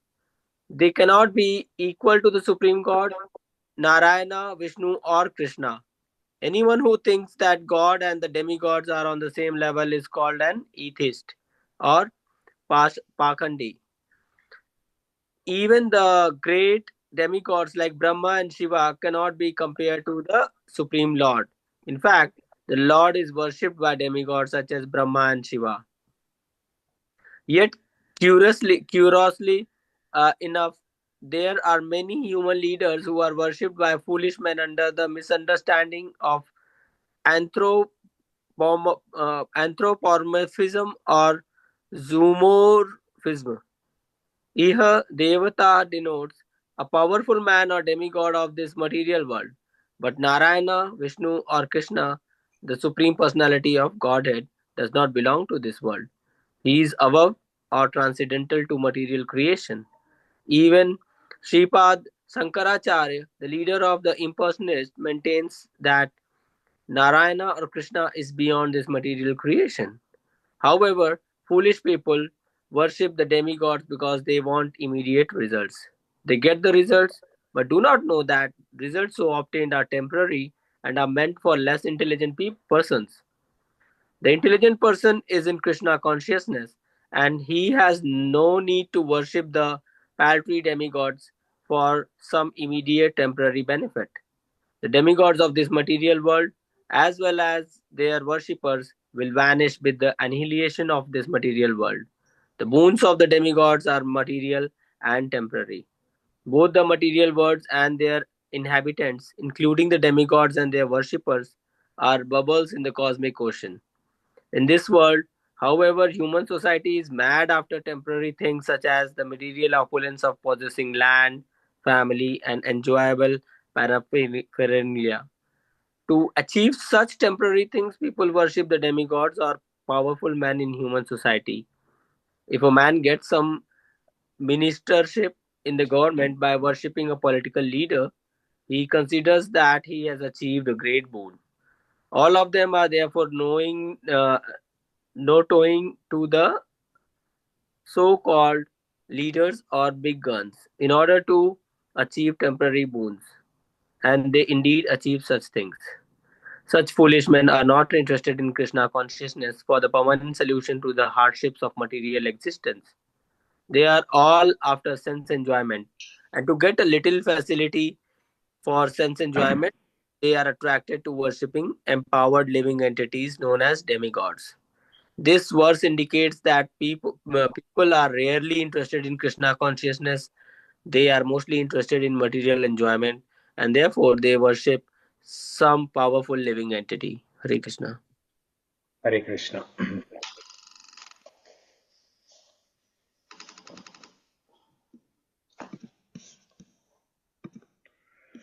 So here, Krishna is talking about demigod worship. In the previous shloka 4.11, we discussed how Krishna reciprocates to different people based on what their desires are, what their intentions are. And we talked about different kinds of worship that people do. Some people, they worship demigods and Krishna reciprocates to them accordingly. Some people, they worship the Brahman aspect. Some people worship the Paramatma aspect. Some people worship the Bhagavan aspect of Krishna. So whether one is a demigod worshipper, impersonalist, or yogi, or a devotee, Krishna reciprocates to all these different kinds of people according to their desires and intentions.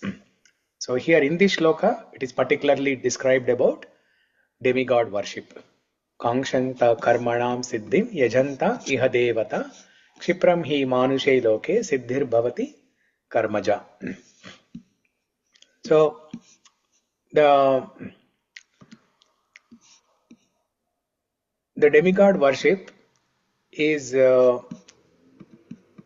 very predominant in the society. The people want quick results.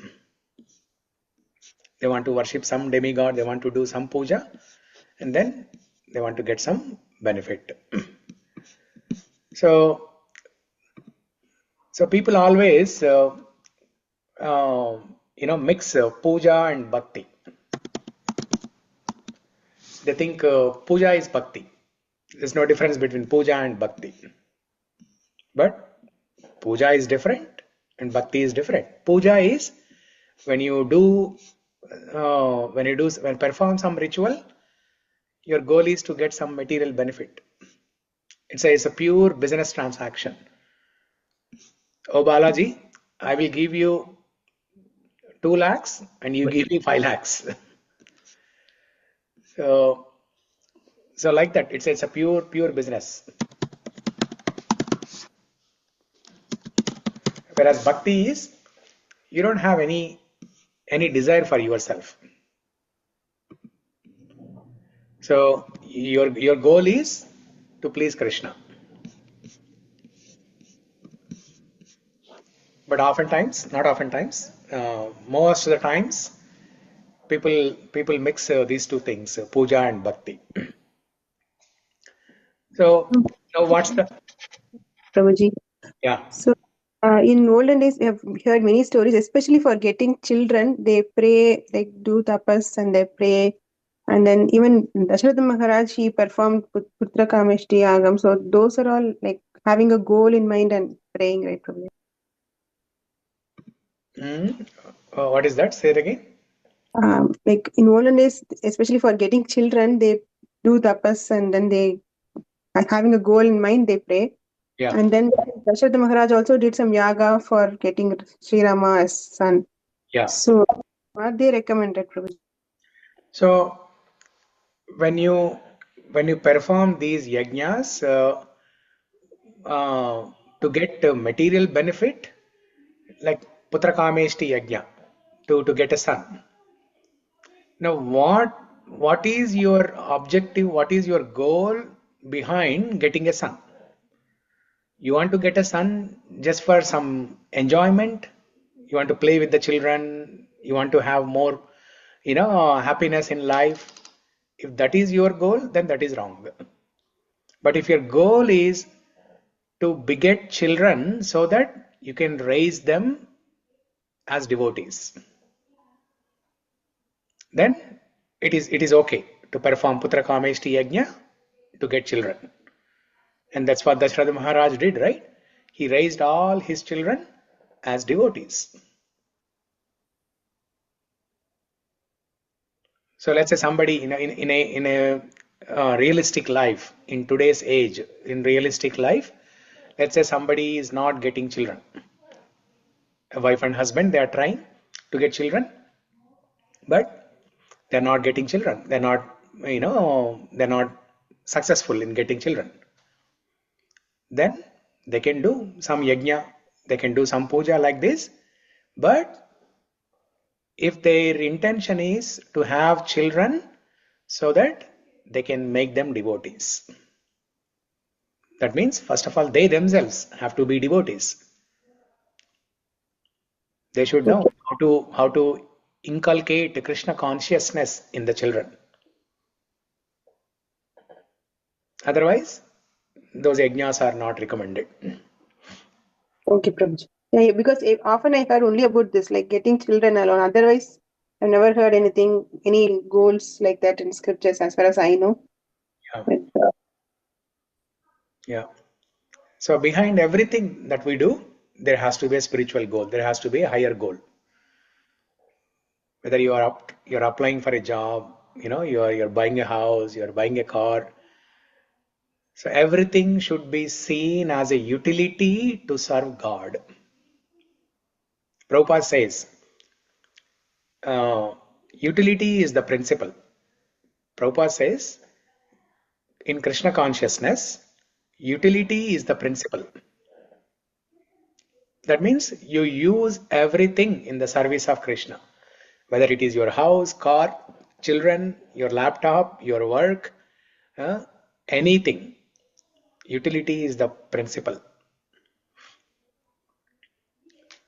So, if somebody performs performs worship to demigod, performs some yajnas, some rituals for their material benefits, they will get those benefits because the demigods are pleased. They will get those benefits, but very soon the benefit of those boons is gone because everything has a shelf life. The benefit is gone, and then you have to perform another ritual to get more benefit. But whoever is worshipping these demigods, they should know that the demigods are getting the power to bestow these boons from Supreme Lord only. Demigods by themselves, they don't have any power. So Krishna gives them the power to give boons to common people. So when you know that the power actually comes from Krishna, the boons, the benedictions are actually coming from Krishna, then why not worship Krishna and why to worship so many devatāḥs? And if at all you want to worship devatāḥs, there is not one, there is not two, there is not 10. There are 33 crore devatāḥs. You have to please all of them. So one question, like Prabhuji, Yeah. like we came in the same thing, like our parents also doesn't know. They also doesn't know. They like if anything, like if you want to get married, if you want to get children, if you are not getting married in so and so time, we always go to one temple. Then pujari suggests, hey, you need to do this puja, you do this one, this one. That's how it was. The entire ecosystem has been built. Yeah. Nobody taught the actual this thing. Then how do we know actually? Yeah. So unfortunately, that's how it has been. We think that temples, temples are the place where we find purity, purity in people, purity in the worship, purity in everything. But unfortunately, that's not how it is. Most of the temples have become like commercial places. You perform some puja, you will get some money, and the pujari also gets some money. It's a transactional system. That's why Prabhupada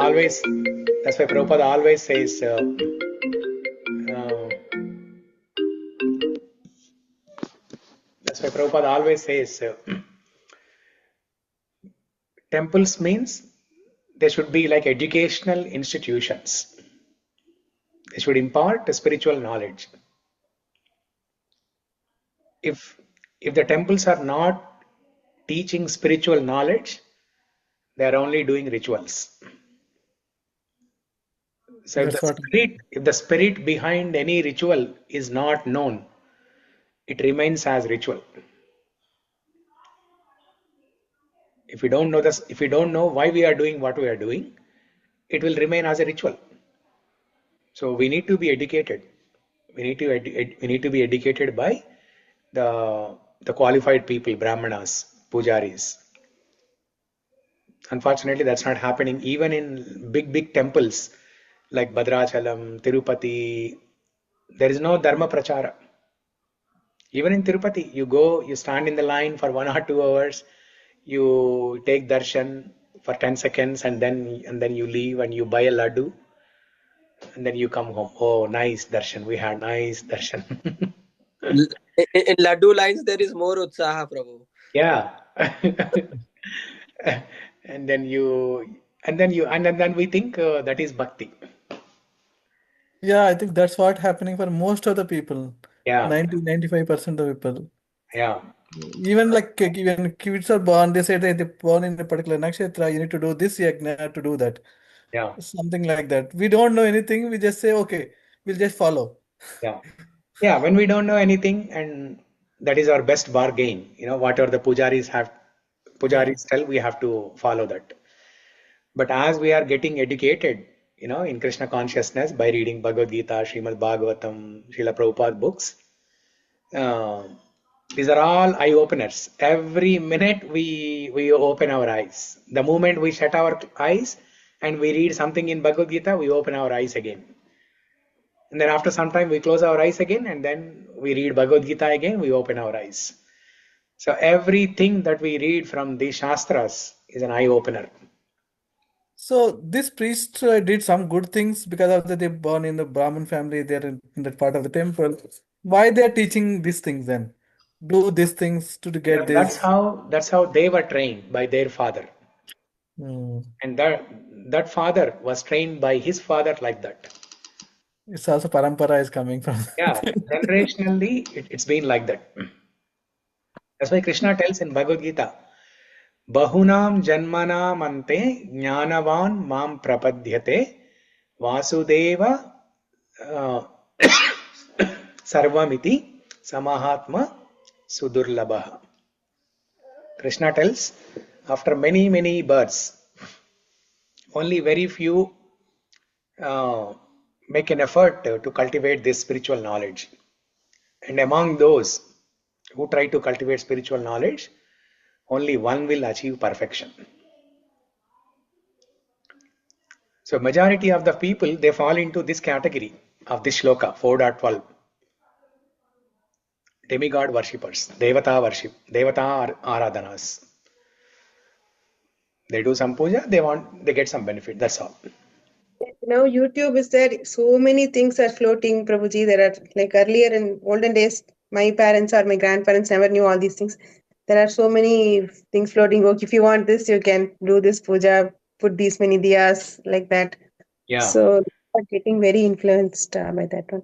I think even for that, I think we should go to scriptures or the right sources, even if we want that material benefit, right? Yeah. Because they are not bona fide, probably, the YouTubers. They are just influencers. Yeah. Correct. One good thing which I remembered from Amrendra Prabhuji, he told that devotional service means like reading Bhagavatam itself is a devotional service. Hearing, like we should not do any kind of going to temple. Reading, listening itself is big devotional to God. Brahmanayandra Prabhu told Prabhuji. That I liked so much. Not like we should not go to temples. That, Prabhuji meant to say that if there is no opportunity to go to temple, let's say Okay. how far, you're in, Everett, if you are living very far and there's no opportunity to go to temple on a daily basis, let's say, then Bhagavatam every day is as good as worshipping Krishna. Okay, got it. Yeah. Okay, thank you, Prabhu. It's not to say that, no need to go to temples. I mean, sometimes what happens, like with me, I'm personally telling Prabhuji, like what happens reading Bhagavatam, feeling more interesting because when going to temple also give us energy, but more diverted on way because we are so much contaminated of fallen soul. So we are very much distracted with other things.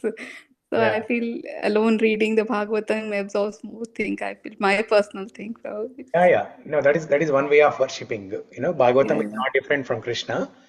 So if you are worshipping Bhagavatam, if you are reading and relishing Bhagavatam, it's equal to worshipping Krishna. Okay, Prabhuji. Yeah. Thank you, Prabhuji. Yeah. So, in the purport, Prabhupada explains here that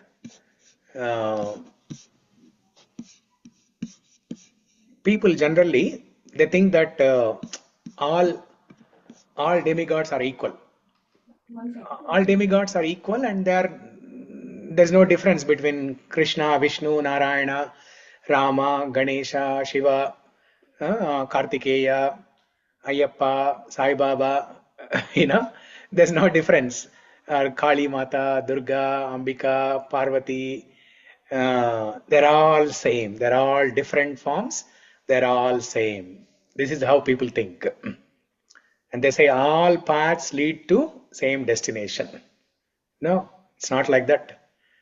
Not all paths lead to the same destination. Whatever path you take, it will lead to that particular destination. And Prabhupada writes in the purport of this shloka that it is an offense to consider that all these devatas are equal to Narayana or Vishnu. It is offense to consider that Brahma and other devatas are equal to Krishna or Vishnu or Narayana. And Prabhupada calls them as Pashandi, means atheist. Okay, this particular line here.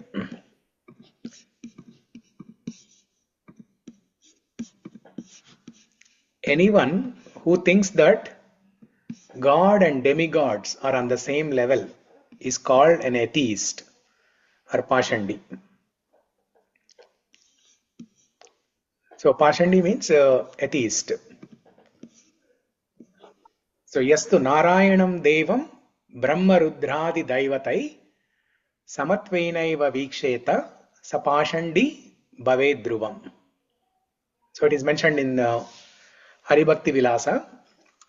One of the scriptures talk about the worship of God and different demigods. So there it is mentioned, Yastu Narayanam Devam Brahma Rudradi Daivatai.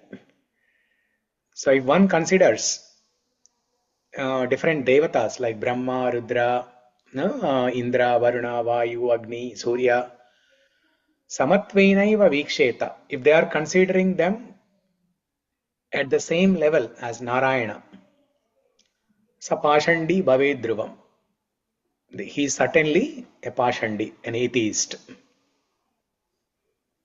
Yastu Narayanam Devam Brahma Rudradi Daivatai Samatvenaiva Viksheta Sapashandi Bhavedruvam. So that's why even if one has material desire, they should approach Krishna only. So Krishna will purify and give that benefit. So there is a small story where there is a rich person and he has a son. So this rich person, he always tells his boy, you have to work hard, you have to study hard, you have to earn your job and get a good status in society, like that. Now hearing all this philosophy, this son is frustrated. Oh, my dad always tells like this. He's always brainwashing. He's always after me. I'm fed up with this. Then he goes to he goes to one officer, and then he pleads him to give him some job, and then somehow he gets that job.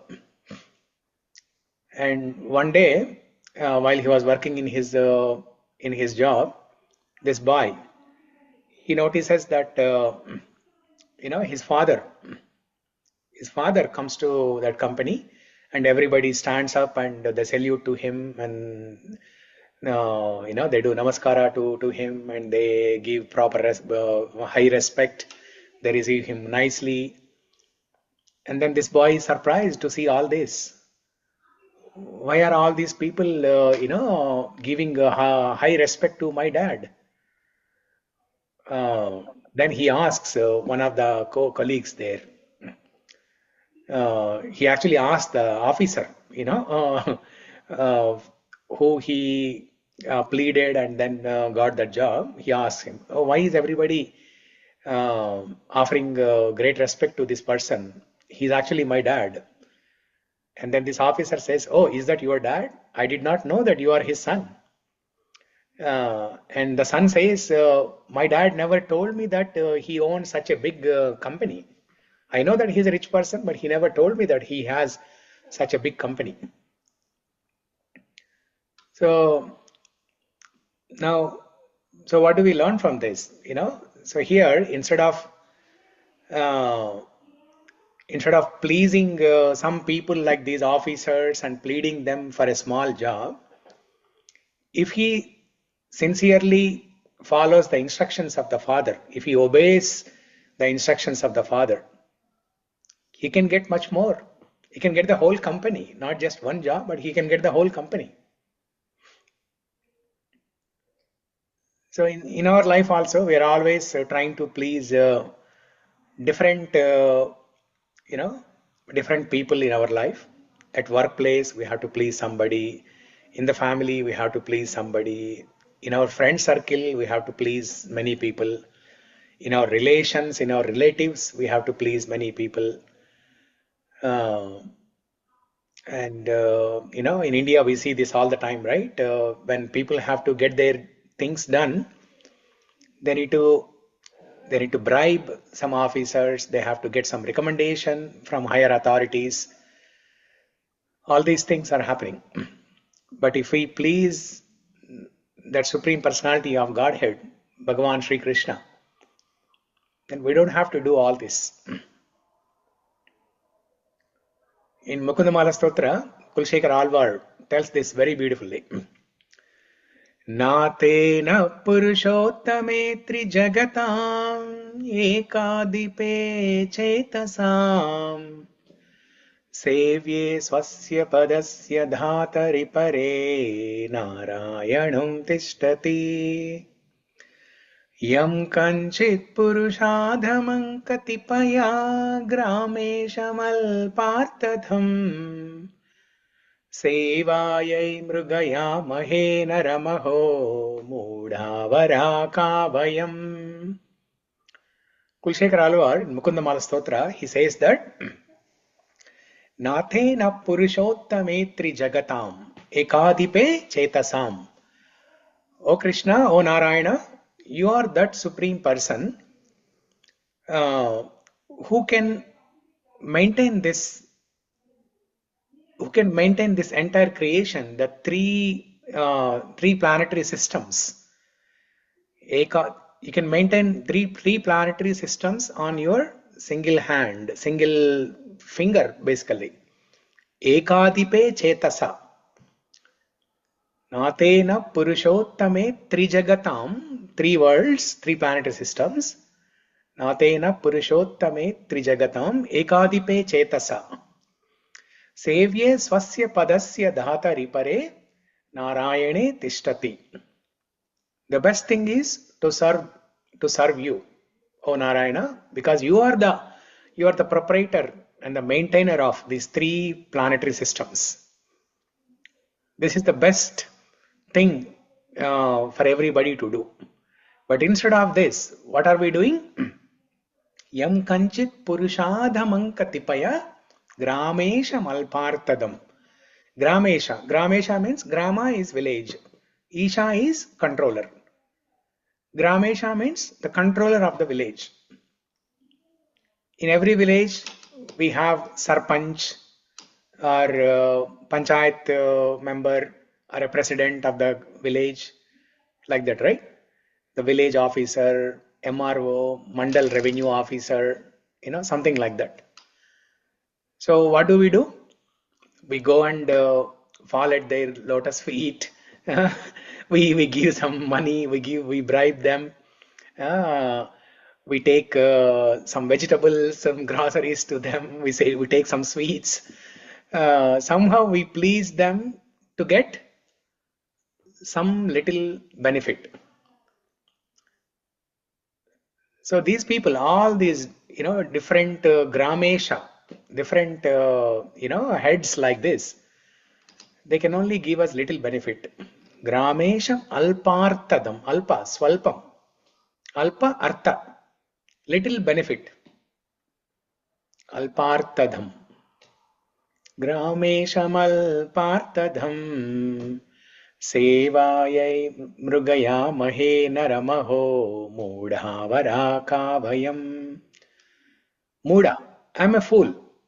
I am a fool, knowing that you are the supreme, you are the proprietor of the 3 planetary systems. I am a fool, number 1, because instead of serving you, I am serving this Gramesha, who can only give me little benefit. O Mukunda, O Krishna, please give me the benediction to serve you eternally. Instead of serving small Gramesha like this, please show mercy on me to serve you eternally. So that's why we should not be attracted to getting temporary material benefits and worship the demigods. We should always worship Krishna, even if it takes long time, even if we don't get any material benefits. We have to worship Supreme Lord, because whatever Supreme Lord gives, He will purify us and give. Demigods are like our uncles, uncles and grandfathers. Now a grandson, when he goes to the village of grandfather, the grandfathers, grandmother, grandfather, they pamper them so much, they give whatever the child asks. Even if they don't ask, they will give. They spoil him, they pamper him. But the father is not like that. If the child asks something to the father, first the father will think whether this is beneficial to my child or not. Will it cause any harm to my child or not? If the father thinks it causes harm to my child, father will not give. Father will educate the child first, and then after some maturity, some purity, then the father will give. Similarly, Krishna also, if you are asking for material benefits, Krishna will think, will this material benefit prevent my disciple, prevent my son or my devotee in practicing bhakti? If it is an obstacle for his bhakti, he will not give.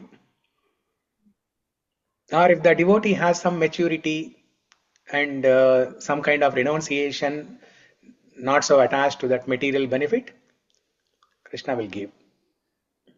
The Krishna knows, even if this person gets that material benefit, he will not be attached to that. Rather, he will use that in the service of Krishna. So, we discussed last week, right? Akama sarva kamova moksha kama udaradi tivrena bhakti yogena yajeta paramam purusha. So even if you have no desires, akama, or even if you are full of material desires, sarva kama, or if one has a desire for liberation, moksha kama, no matter what your desire, what your intention is, tivrena bhakti yogena yajeta paramam purusha, you always worship the Supreme Personality. So in one of the earlier classes on the same topic, one discussion came, right, on worshipping Lord Ganesha. yeah, So based on today's discussion, it is still not required, right? it is not required. It is not required to worship Ganesha separately. But let's say somebody is inclined to Ganesha worship because it's coming as a tradition in the family. All of us, we have seen our parents worshipping Ganesha, and in our childhood, we also worshipped Ganesha. Until we came to Krishna consciousness, we used to worship Ganesha. So if somebody is grown up with this culture of worshipping Ganesha, now if you want to continue that, There's no harm in doing that. You can continue worshipping Ganesha, but you have to change your mood. You have to change your intentions, how you worship Ganesha. Before having this knowledge, the way we used to worship Ganesha was, "Oh Maruti, please give me a Maruti." Sorry, Hanuman. Okay? If you were worshipping Hanuman, "Oh Maruti, please give me a Maruti." Yeah? But now we have to change our prayer. "Oh Maruti, please remove all the obstacles on the path of my bhakti to Lord Rama." Or if you are offering prayer to Ganesha, if you are worshipping Ganesha, "Oh Vigneshwara, you are a Vigna Vinashaka. Please remove the obstacles on the path of my bhakti to Sri Krishna." Because Ganesha is empowered by Narasimhadev. Narasimhadev is Vigna Vinashaka, and Ganesha is actually empowered by Narasimhadev. So if you are directly worshipping Narasimhadev, he is the Vigna Vinashaka. He will remove all the obstacles. But if you want to follow this family tradition of worshipping Ganesha, yes, perfectly, you can do it. There's no problem. You just have to change the prayer. So that way you are keeping your family members happy. When they look at you that you are worshipping Ganesha, they think that, "Oh, my son is still, still the same. He's following the family tradition." But in your mind, the prayer is different. Yeah. So, and Prabhupada mentions in Bhagavatam 7th canto, Prabhupada says it is an offense to worship Krishna without first offering worship to Ganesha. So you start worship of Ganesha first, and then offer worship to Krishna. So Prabhuji, in the temple we don't have the Ganesha. yeah. What So do you say? the reason is when Prabhupada started this movement, Krishna consciousness movement, right? He started this in New York. Okay. And the initial devotees were Western devotees, Americans. So now Prabhupada had to, first of all, Prabhupada had to teach everything, all the basics to all these hippies.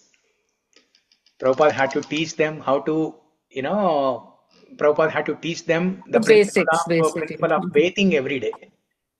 Because they don't that. every day, right? So Right. Prabhupada had to start from basics. Yeah. Every day you eat, sanctified food, you offer to God and then eat. Prabhupada had to educate them about Krishna, the worship of Krishna, how to show incense sticks to God, how to show diya, and how to make a garland. Everything Prabhupada had to teach. Now, Right. on top of this, if Prabhupada had to teach worship of Ganesha, Shiva, all these different devatas, then there is no time. It was difficult. It was difficult, and also people may be confused with all these different things. That's why Prabhupada wanted to make it clean. That's why he kept only Krishna as the primary object of worship. Okay. So should we be like in our home temple? Should we be having Ganesha at the altar as well?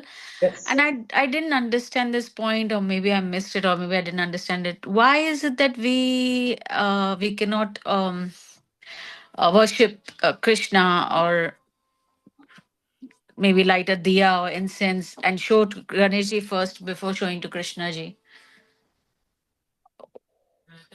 No, speaking about Ganesha, yes, you can. Because that's what Prabhupada recommended in the purport in Bhagavatam. Prabhupada said it is an offense to worship Krishna before worshipping Ganesha. Why is that? Because Ganesha is the one who receives the first puja. He is the Vigna Vinashaka.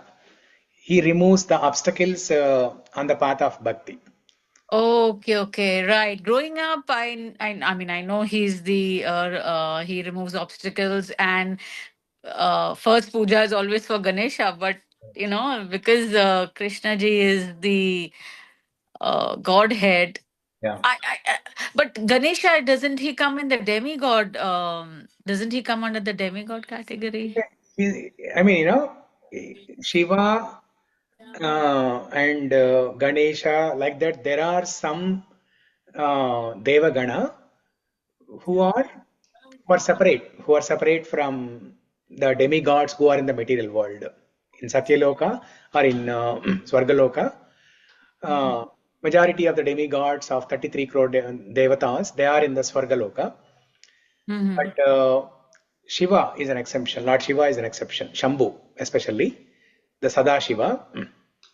Sadashiva, he is in spiritual world and he is almost equal to Krishna. Sadashiva. Sadashiva. Okay. Okay. And there is a Shiva in the material world, that is Shambhu. Yeah. Okay. So the Sadashiva in the spiritual world is almost equal to Krishna. Oh. Okay. And similarly, Ganesha. There is a Ganesha who is the son of Sadashiva in the spiritual world, and there is a Ganesha in the Devagana in the material world. Okay. Yeah. So the one we worship is the one in material world, right? Or the one from Spiritual world. From Sadashiva, son of Sadashiva. Yeah. If you have to worship Shivalinga at your home, so assume that is a form of Sadashiva. And if you are worshipping Ganesha, assume that is a form of Ganesha from spiritual world. So you begin with the worship of Ganesha and then offer worship to Krishna. Okay. I have seen many people after started practicing Krishna consciousness, they clean up their altar. They remove Ganesha, they remove Shiva. I did that too.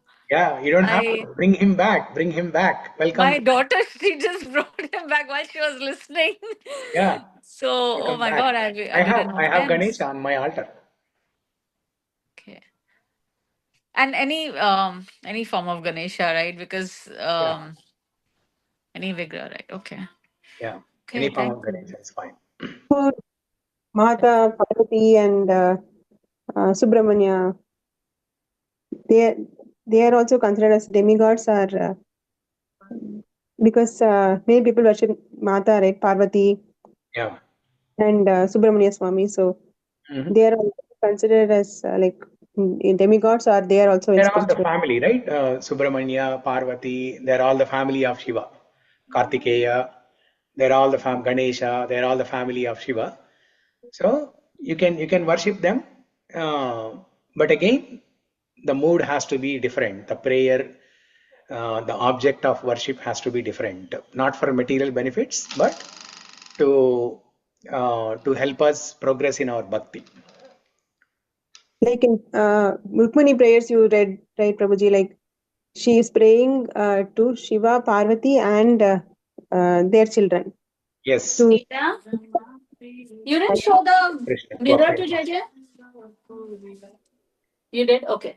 Yasyangri pankaja raja swapanam mahanto vanchantyumapateir yato mahatya. So she goes to Rukmini Devi goes to Girija temple and then offers these prayers.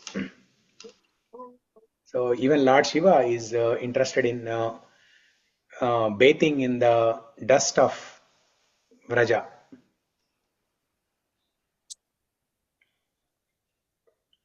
So yeah, we can worship the entire family of Shiva,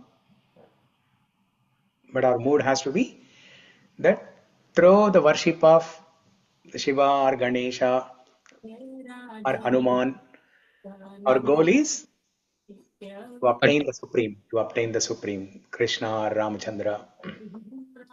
No material benefits. No material benefit. Yeah. Even in Bhagavatam, I read Prabhu, like in second canto, I think some chapters where the chapter dedicated for all these demigods, and there is a specific demigod for a specific boon, right? But at the end, Sukadev Goswami just concludes like saying, though it is defined in scriptures, you don't have to do that. I think Krishna is the one who you should go to. Yeah, because it's difficult. It's difficult to maintain so many deities of different demigods on the altar. Then you need to know the procedure of worshipping. It's very difficult. That's why if you want to keep it simple, just keep a deity of Gaur Nitai, Radha Krishna, Jagannath Baldev Subhadra, Narsimhadev, Ram Parivar. Just stick to that. Otherwise, if you have in your culture, in your family tradition, if you have grown up seeing worship of Ganesha or Shiva, yes, you can keep those deities as well. But we have grown up with those artis, Prabhu, like where we want all the Vaibhav and Lakshmi and all that, like. Yeah. So Prabhuji, so if we keep, I'm sorry, I didn't know I was on unmute already. Sorry, Prabhuji. So if we have, if at the altar we have Ganesha, so that is just for removing obstacles. If we look at it this way, that is just to remove obstacles on our path to bhakti, and we have Shivalinga, that is to give us devotion, or bhakti, and Lakshmi ji for because she's a consort of Lakshmi ji to connect us with Narayana or Vishnu. Narayana. Right. And can we have Saraswati as well? Yes, you can have Saraswati also, and the prayer to Saraswati should be the Saraswati is a goddess of education, right? Right. Knowledge, education. That's She's right. the administrator for the Department of Education. She's a minister. So you can pray to her that, oh Devi, please give me the benediction to get good spiritual knowledge. Spiritual knowledge, yeah. Okay. Because So it is only because of Saraswati Krupa one will be able to recite shlokas, one will be able to read Shastra, one will be able to understand Shastra. It's only because of Saraswati Krupa. Right. So all of these are essential to have not essential, but nice to have at the altar, right? You can have, yeah. See, in order to perform any activity, there are 5 things that are needed. Krishna explains that in 18th chapter. Panchaitani Mahabaho. Krishna says there are 5 factors that are needed to perform any activity. One is the desire. Second one is the material facility. Third one is the endeavor. We have to make an effort. Not just the desire, but you have to put some effort. Fourth one is demigods, the blessings of demigods. Fifth one is Paramatma sanctioning. Okay. Even if you want to do a small activity like raising my hand, yeah, all these 5 things are needed. I have a desire to raise my hand. I need to have a proper material body to raise my hand. The material body should be in good condition, good health to raise my hand. That's the second one. Third one is I actually have to do this effort of raising my hand. Simply desiring is not enough. I have to do this act of raising. Right. That's the third one. And I am able to do this only by the sanctioning of, only by the blessings of demigods. If the demigods are not pleased with whatever we are doing, they will not give us good health. They will not give us the ability to raise our hand. Right. Finally, Paramatma has to sanction. Even if demigods are sanctioning, finally it has to be signed by Paramatma. Right. Okay, that's good to know. Thank you, Prabhuji. Okay, so it's 1:30. We already spent like 2.5 hours or so. I think we can pause here. Next week we'll discuss. Next week is actually Radayatra Day. June 29th, Radayatra Day. So we'll not have class next week. So we'll meet after that. I think July 6th or whatever day it is. We're going to discuss an important shloka about Varnashrama. Chaturvida bhajante mam jana sukritina arjuna. Yeah. Okay. So with that said, thank you everyone for joining. Hare Krishna. Grantara Srimad Bhagavad Gita ki jai. Yeah. Srila Thank Prabhupada. Hare Krishna. Thank you, Prabhu. Thank you. you. Very nice class, Prabhuji. Thank you. Thank you, Prabhu. Joining Lot of everybody. information in there, Prabhu. So much knowledge. I got so many. There were so many things I didn't know, and today I got knowledge and a new perspective as well. We talked Thank about so many sensitive topics today. Yeah. But that's knowledge, right? I mean, instead of doing offenses or doing the wrong things or doing the right things, we learned, right? Yeah. So, thank you. Yeah, thank you very much. Only in a family we discuss sensitive topics, right? We don't discuss sensitive topics in public. This is a family. Govinda Damodara Madhava family. That's Yeah, our group. yeah, thank you to you. Thank you, Prabhu. Very wonderful class. Hare Krishna. Thank you. Thank you. Thank you, Hare Krishna. Hare Krishna. Hare Krishna. Hare Krishna, Prabhuji. Thank you so much. Hare Krishna. Thank you, everyone.